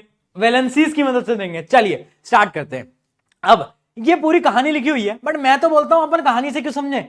अपन तो इंटेलिजेंट है ना, अपन इंटेलिजेंट है ना, तो अपन को कहानी की क्या जरूरत, ट्रिक से सीख लेते हैं। चलो आओ देखो, मान लो एक कंपाउंड आपसे बोला जाए कि make a formula of hydrogen chloride. तुम्हें क्या देखना है? सबसे पहले तुम्हें देखना है एक मॉलिक्यूल में कौन कौन से एलिमेंट है। तुम पकड़ोगे हाइड्रोजन को, लिखो हाइड्रोजन। तुमने पकड़ा क्लोराइड को, लिखो Cl। ठीक है, अब हाइड्रोजन की वैलेंसी, या हाइड्रोजन की वैलेंसी पॉजिटिव नेगेटिव मत देखना। पॉजिटिव नेगेटिव मैंने बोला, वो चार्जेस थे, किसी का पॉजिटिव था, किसी ने, तुम बस वो 1 2 3 वो याद रखना। बताओ हाइड्रोजन कहां पर था? भैया हाइड्रोजन की 1 थी, है ना, 1 थी। ठीक है, क्लोरीन की क्या थी? भैया वो चार्ज में क्लोरीन कहां पर था? भैया उसकी माइनस थी, है ना। हाय हेलो कल, याद आ रहा है? हाय हेलो कल, हाँ बहुत बढ़िया, है ना। ठीक है, तो उसकी क्या थी? उसकी भी 1 थी। तो अब आपको क्या करना है? आपने एलिमेंट लिखे, नीचे उसकी वैलेंसी लिखी, और अब आपको कर देना है क्रॉस मल्टीप्लाई। इसको यहां पर मल्टीप्लाई कर दो, इसको यहां पर मल्टीप्लाई कर दो। किसी भी चीज को 1 से मल्टीप्लाई करोगे कुछ होगा क्या? कुछ नहीं होगा। तो 1 से करने से कुछ नहीं होगा, तो फाइनल आपका जो फॉर्मूला बन जाएगा वो बन जाएगा HCl, और यही होता है आपका हाइड्रोजन क्लोराइड। और यही ट्रिक है कि आपको 2 एलिमेंट लिखने हैं, नीचे वैलेंसीज लिखनी है, क्रॉस मल्टीप्लाई कर देना है, और आपका फॉर्मूला, केमिकल फॉर्मूला बन के आ गया। चलो एक और क्वेश्चन देखते हैं। अब बनाते हैं हाइड्रोजन सल्फाइड का। चलो हाइड्रोजन सल्फाइड, अब देखो पहले मैं लिख देता हूं हाइड्रोजन, फिर मैं लिख देता हूं सल्फाइड। अच्छा सल्फाइड कहां पर आता था? भैया यार कुछ तो था, है ना, वो आपने पूरी कहानी सुनाई थी हाय हेलो वगैरह वाली, उसमें था सल्फाइड का। और सुनो में आता था भैया S, और उसकी वो होती थी 2 होती थी। मैंने कहा बहुत बढ़िया, तो 2 आ गई और इसकी 1 आ गई। ठीक है, अब क्रॉस मल्टीप्लाई करो। 1 को किसी भी चीज से बेटा मल्टीप्लाई करोगे कुछ नहीं होगा, है ना, 1 एकदम न्यूट्रल है। बट 2 को मल्टीप्लाई करोगे तो भैया 2 तो लगाना पड़ेगा, है ना। तो ये 2 से मल्टीप्लाई हो गया, तो फाइनल आपका फॉर्मूला बन जाएगा H2, नीचे लगाएंगे बेटा 2, याद रखना H2S। ये आ गया आपका हाइड्रोजन सल्फाइड का आपका क्या फॉर्मूला। आ रहा है? मजा आ रहा है? समझ में आ रहा है? चल बेटा और क्वेश्चन करते हैं, मेरे साथ पेन कॉपी लेके बैठो। अब हम बनाएंगे कार्बन टेट्राक्लोराइड। ठीक है, अब अगर कंफ्यूजिंग फॉर्मूला आ जाए ना, तो तुम्हें क्या करना है? एलिमेंट ढूंढने हैं। पहला एलिमेंट कार्बन दिखा, एक दिखा क्लोराइड, कार्बन लिख दो, क्लोराइड लिख दो। क्लोराइड का पता है 1 है ना। कार्बन का नहीं पता तो आज मैं बता देता हूं, टेबल में नहीं है कार्बन, बट फिर भी बता देता हूं। कार्बन की जो वैलेंसी होती है वो 4 होती है। ठीक है, क्या करोगे? मल्टीप्लाई 1 से मल्टीप्लाई करने में कुछ होगा नहीं, तो ये बन जाएगा CCl4। बताओ, क्योंकि इसको 4 से मल्टीप्लाई करा तो 4 यहां पर आ गया, CCl4, और यही होता है कार्बन टेट्राक्लोराइड। ठीक है, ये टेट्रा वेट्रा तुम भूलो, तुम उससे लेना देना नहीं है, तुम एलिमेंट लिखो, क्रॉस मल्टीप्लाई करो, बस। नाम में कुछ भी हो, बड़े सिंपल तरीके से हम करेंगे। अब जैसे ये आ गया मैग्नीशियम क्लोराइड, मैग्नीशियम लिखो, क्लोराइड लिखो। क्लोराइड का 1 याद है, मैग्नीशियम का क्या होता था? 2 होता था बेटा, याद कर ले, 2 होता था। क्रॉस मल्टीप्लाई कर, ये आ जाएगा MgCl2। बता हाँ कि ना? हाँ कि ना? डन। ठीक है, तो इस प्रकार से अपन बहुत सारे क्वेश्चंस की और भी प्रैक्टिस कर सकते हैं। चलो और करते हैं। सोडियम कार्बोनेट, अब आ गया पॉलीएटॉमिक आयन। देखना कार्बोनेट क्या है बेटा, पॉलीएटॉमिक आयन, याद कर ले। सोडियम तो याद है ना, हाँ, सोडियम याद है भैया, वैलेंसी 1 होती थी। कार्बोनेट याद कर ले, मारूंगा तेरे को मैं, क्या था कार्बोनेट भैया, वो पॉलीएटॉमिक में था, उसकी वैलेंसी जो होती थी भैया वो 2 होती थी। मैंने कहा बहुत बढ़िया है ना। कार्बोनेट क्या होता था, CO3, और इसकी वैलेंसी होती थी 2। तब तूने इसको इधर करा, इसको इधर करा, तो ये आपका बन जाएगा Na2CO3, CO3। ठीक है, चलो अगले सवाल की तरफ चलते हैं। अब आ जाता है आपका क्या, अमोनियम सल्फेट। देखना बेटा, अमोनियम क्या होता था, देखो दोनों पॉलीएटॉमिक है। अमोनियम होता था NH4 और इसकी वैलेंसी क्या होती थी 1। सल्फेट क्या होता था, SO4 और इसकी वैलेंसी होती थी 2।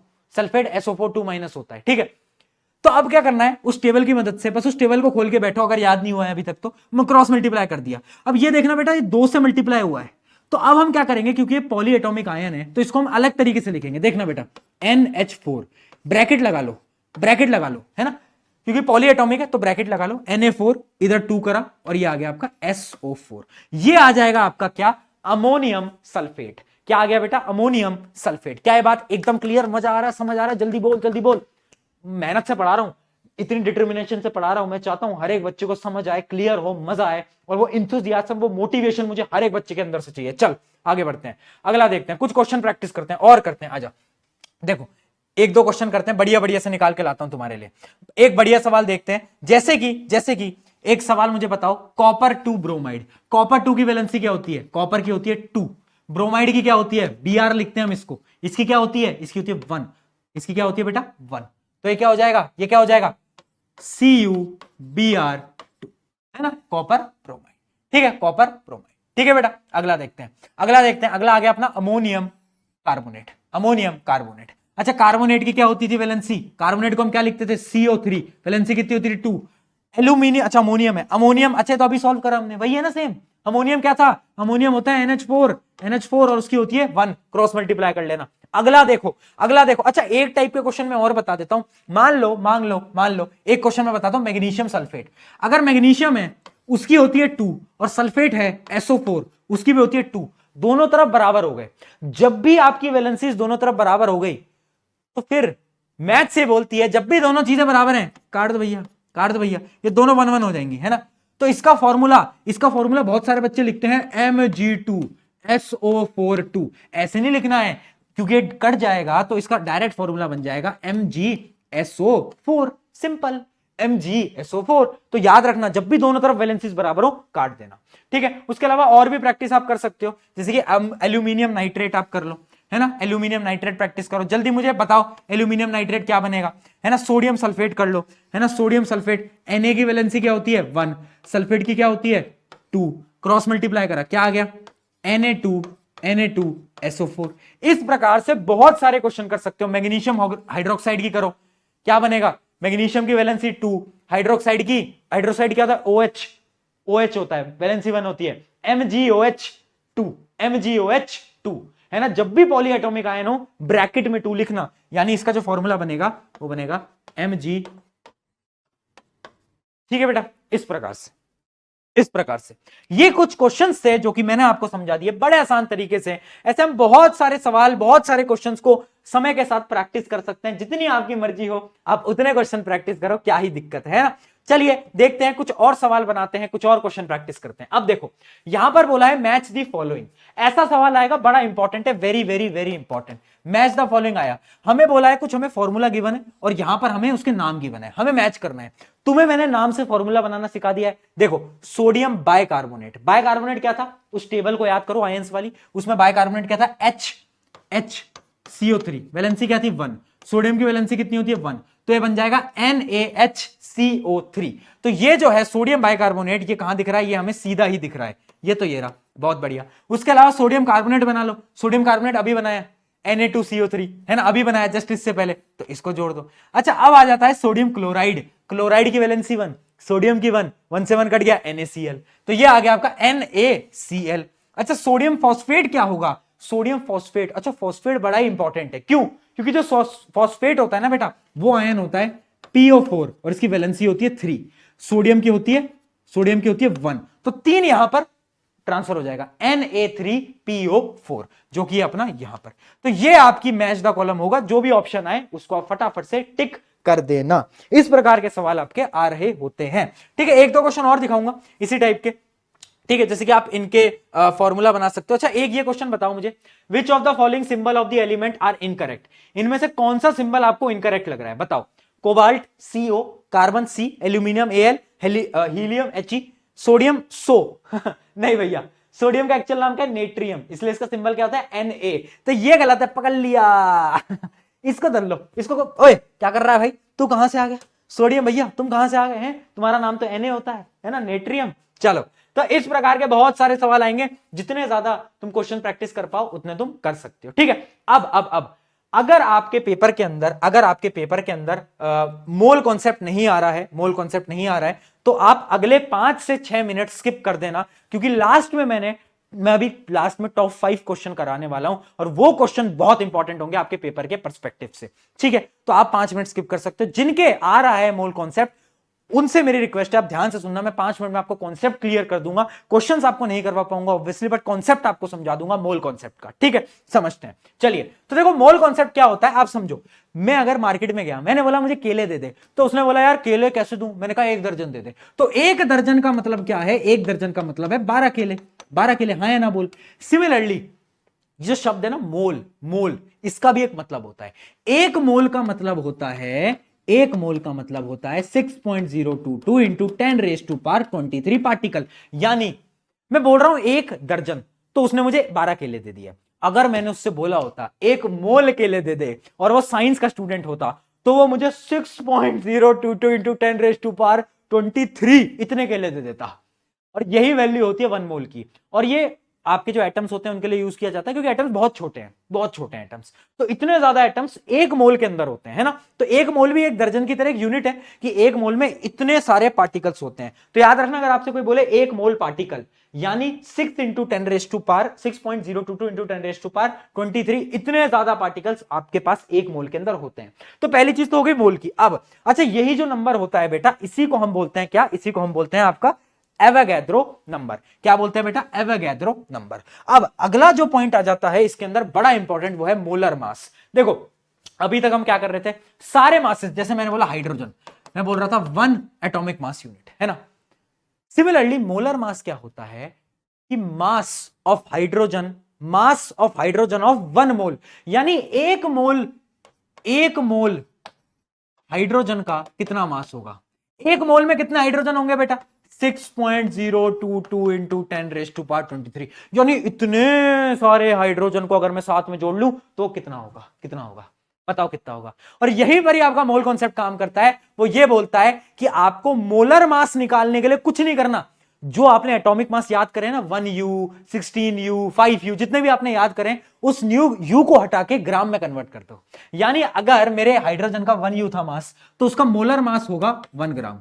अगर ऑक्सीजन का था 16U, तो इसका मोलर मास होगा 16 ग्राम। बस ट्रिक है ना, कि U को बस ग्राम में कन्वर्ट कर दो, ग्राम में चीजें कन्वर्ट हो गई, है ना। और वही मेरा कहलाता है मोलर मास, है ना। मोलर मास कुछ नहीं है, ग्राम के अंदर आपको कन्वर्ट कर देना है, वो कहलाता है आपका मोलर मास। ठीक है, जैसे ही आपका एक सल्फर था, सल्फर का 1 ग्राम, सल्फर में जब हमने मास निकाला था तो हमने एटॉमिक मास में निकाला था। बट अगर क्वेश्चन ये पूछा जाए कि मोलर मास कितना है, तो कुछ नहीं करना, ग्राम में कन्वर्ट कर देना, सेम वैल्यू ग्राम में कन्वर्ट कर दोगे, वही आपकी हो जाएगी मोलर मास। ठीक है, इसकी डेफिनेशन याद रखना। मोलर मास क्या होता है, मोलर मास होता है कि 1 मोल हाइड्रोजन को अगर हम लेंगे तो उसका जो मास होगा वो हमारा कहलाता है उसका मोलर मास। ठीक है, अब कुछ फॉर्मूलेज आ जाते हैं, 2 ही फॉर्मूले हैं, ये तीसरा याद करने की जरूरत नहीं है, सिर्फ यही याद कर लोगे काम बन जाएगा। पहला फॉर्मूला बोलता है, अगर मुझे नंबर ऑफ मोल्स निकालने, मान लो मुझे गिवन है 32 grams of oxygen, 32 grams of oxygen मुझे गिवन है, और बोला कि 32 ग्राम्स ऑफ ऑक्सीजन में कितने मोल्स हैं ऑक्सीजन के।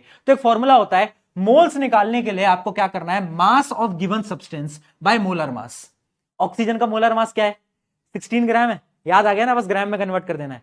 तो बस मुझे इस 32 को, इस 32 को 16 से डिवाइड कर देना था, जो कि आ गया 2, और यही है नंबर ऑफ मोल्स। तो किसी भी चीज के मैं नंबर ऑफ मोल्स निकाल सकता हूं अगर मुझे कुछ गिवन सब्सटेंस की वैल्यू गिवन है। ठीक है, तो याद रखना, moles equals to mass of given substance by molar मास।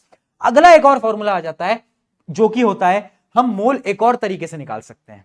कैसे निकाल सकते हैं? अगर मुझे गिवन है कि कितने नंबर ऑफ पार्टिकल हैं, इमेजिन करो मुझे गिवन है कि ऑक्सीजन के 6.022 इंटू 10⁻23 पार्टिकल्स हैं मेरे पास, तो बताओ कितने मोल ऑक्सीजन है मेरे पास, है ना?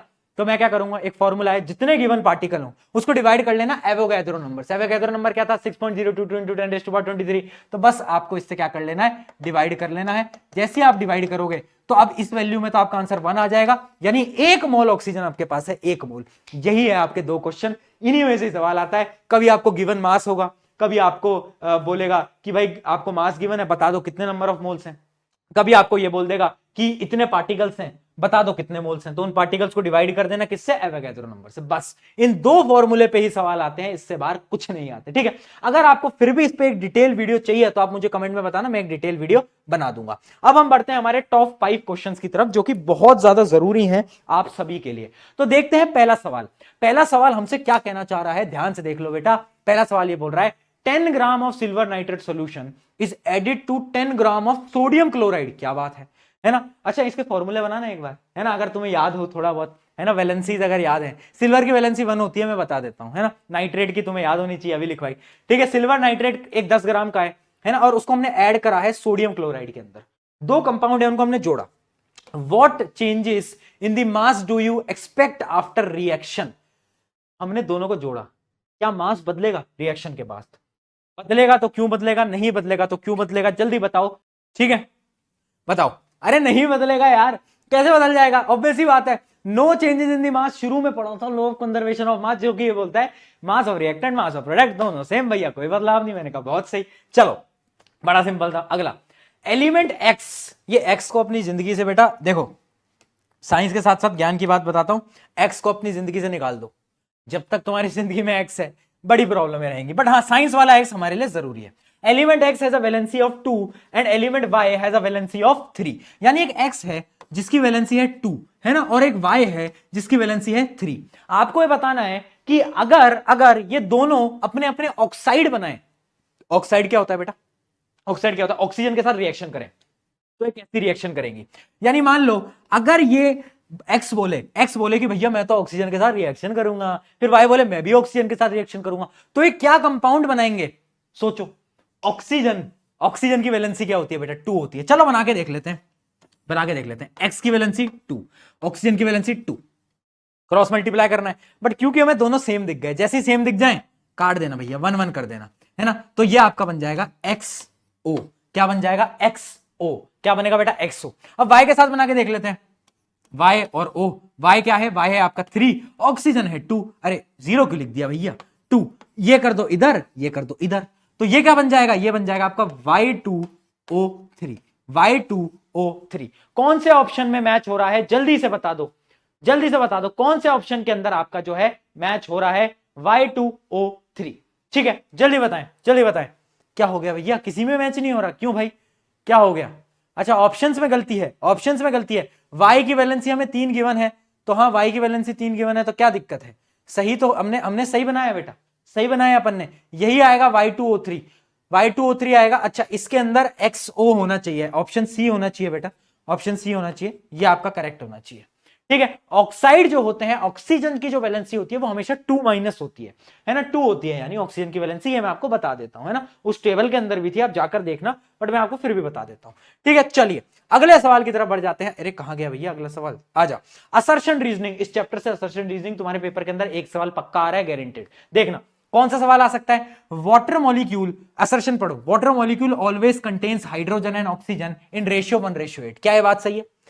क्या हाइड्रोजन ऑक्सीजन, अगर ये तूने गलत दिया ना भाई इतनी मेहनत करी है ना मैंने तेरे लिए, तेरे एग्जाम के लिए, अगर तूने इसको भी गलत दिया ना, आज खून खराब हो जाएगा अपने बीच में। मैं सही बता रहा हूँ यार, ऐसे मत करा करो, बड़ा डिसअपॉइंटेड होता है। ये याद होनी चाहिए ना वैल्यू अभी तक तो, 1:8, पानी, हाइड्रोजन, ऑक्सीजन, बिस्लरी एग्जाम्पल समझाया था, बहुत बढ़िया।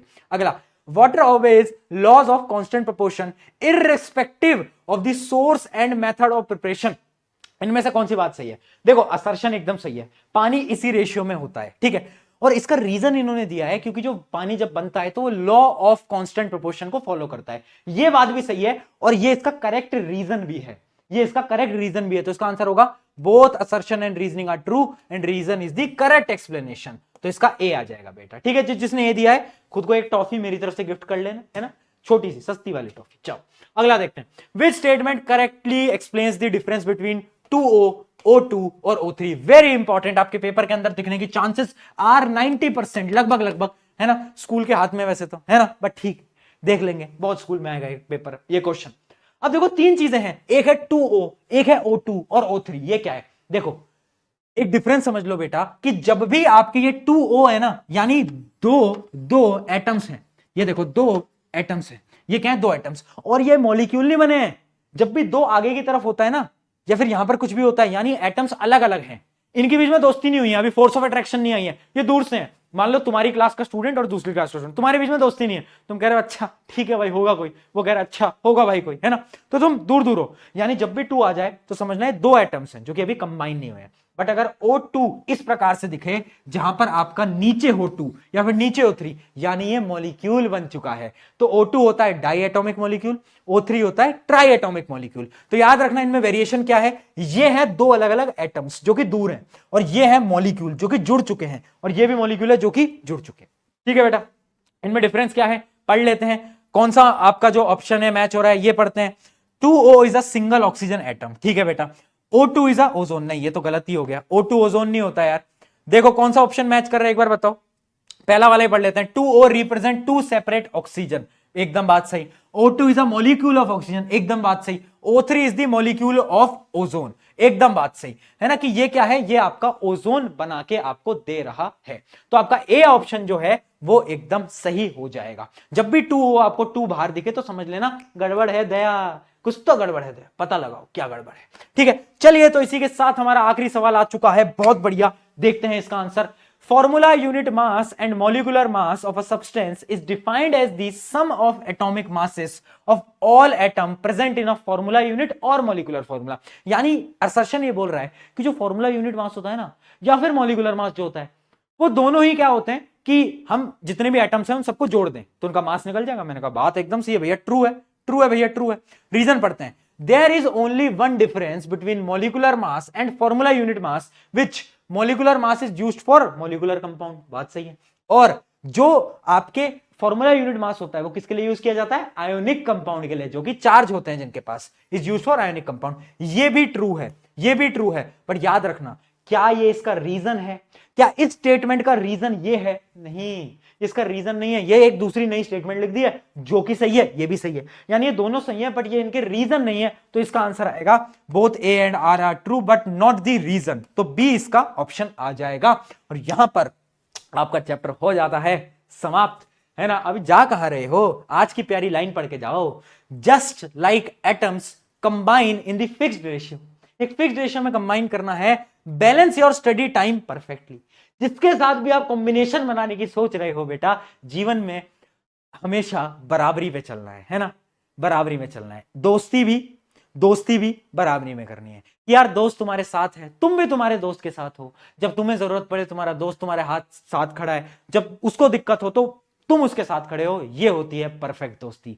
और दोस्ती में भी law of constant proportion follow होता है। तो अपने दोस्तों को बता देना कि भैया दोस्ती ये नहीं होती कि तुम उसकी मदद करे जा रहे हो, वो बिल्कुल ही नहीं कर रहा कुछ, उससे कोई फर्क ही नहीं पड़ता तुमसे, वो दोस्ती नहीं है बेटा, वो दोस्ती नहीं है। याद रखना, ये बहुत इंपॉर्टेंट लाइन है। और इसी मोटिवेशन के साथ जाओ, पढ़ाई करो, एग्जाम को फोड़ो, और जब एग्जाम हो जाए तो आना कमेंट सेक्शन के अंदर बताना क्या इस वीडियो से आपकी मदद हुई या नहीं हुई। उसके साथ साथ यार एक काम कर देना, इंस्टाग्राम आईडी दे रहा हूं, अगर ये लेक्चर अच्छा लगा है या फिर बुरा भी लगा है तो एक स्टोरी जरूर स्टोरी लगाना इंस्टाग्राम पे, ताकि मैं आपकी स्टोरी देख पाऊं। डीएम्स में आपके देख नहीं पाता, स्टोरी देखूंगा, उसमें बताना, अगर अच्छा लगा तो बताना, अगर कोई कमी आपको लगी वो भी बताना, ताकि मैं वो भी देखूं कि हाँ कि उसको हम इंप्रूव कर पाए। ठीक है, और अगला लेक्चर किस टॉपिक पे चाहिए वो भी जरूर बताना। ऑन दिस नोट, शुक्रिया एवरीवन, मैं हूं आपका प्रशांत भैया। याद रखेंगे, why to fear when your Prashant भैया इज हियर। Take care.